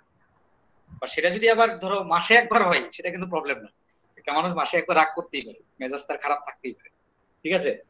তো যেহেতু আমরা হিউম্যান, তো সেটাকে আবার ধরা যাবে না, আমাকে কন্টিনিউয়াসলি বেসিসে বলতে হবে যে তুমি আর কি সবসময় এরকম মেজাজ খিটখিটে থাকে না, এটা আর কি ইংলিশে বা বাংলায় সুন্দর করে বলে দিতে হবে। আর আর এই টাইপের আর কি, যেমন ধরো আরো কিছু সিচুয়েশন থাকতে পারে, এই জন্য তোমাকে যেটা করতে হবে, আমার সাজেশন থাকবে মেন্টাল হেলথ রিলেটেড একটু স্টাডি করো, যে কি ধরনের মেন্টাল হেলথ হইতে পারে কোভিড-19 এর জন্য। দেখবা যে অনলাইনে অনেক জিনিস চলে আসবে, সেইগুলা থেকে নিয়ে কিছু কোশ্চেনারি সেট করে আমাকে একটু আবার রিভিশন দাও, দেন আমি ওটাকে চেক করে আবার দেখি যে কিছু করা যায়, ঠিক আছে? এটা রিভিশন দাও, এটা মেন্টাল হেলথ নিয়ে কাজ করতে হবে। আর বাকি যে দুইটা ফর্ম আছে, ক্যারিয়ার আর ডিপ্রেশন, এই দুইটা জিনিস আমি দেখতেছি কি কি অ্যাড করা যায়, আর আর বাকি সব ঠিক আছে, ঠিক আছে? আর যদি কারোর কোনো সমস্যা শেয়ার করতে পারো অথবা এক্সিস্টিং ডাটা সেট নিয়ে কাজ করতে পারো, কোনো সমস্যা নেই।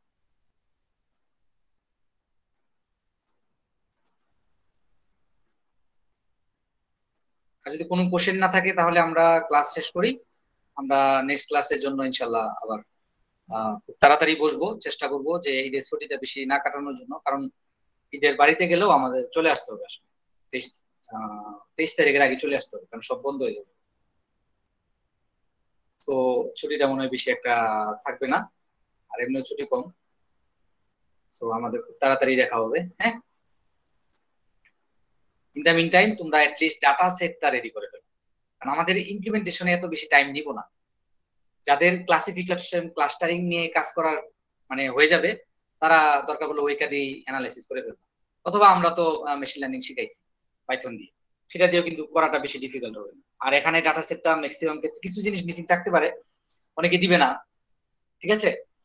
আমরা কি সবগুলো ফিল্ড ম্যান্ডেটরি রাখছি? ম্যান্ডেটরি রাখলে ভালো, বাট তারপরে কিন্তু অ্যানোমালি থাকতে পারে, খোদাই একটা আনসার দিয়ে দিল। অ্যানোমালি যদি বেশি থাকে তাহলে ওটাকে আমাকে অ্যাভয়েড করতে হবে। আবার সবাই দেখা গেল নো দিয়ে বসে আছে, তাই না? তাহলে ওই অ্যাক্টিভিটিটা হয়তো আমাদের বাদ দিয়ে দিতে হবে, না কিছু একটা করতে হবে আমাদের এদিক সেদিক। এমন অনেকে আছে, ওই স্টুডেন্ট অনেক সময় ফাজলামো করে হুদাই মানে একটা নেগেটিভ, মানে হুদাই তার নাই, তারপর সে ওটাই দেখা গেল ম্যাক্সিমাম দিয়ে আছে।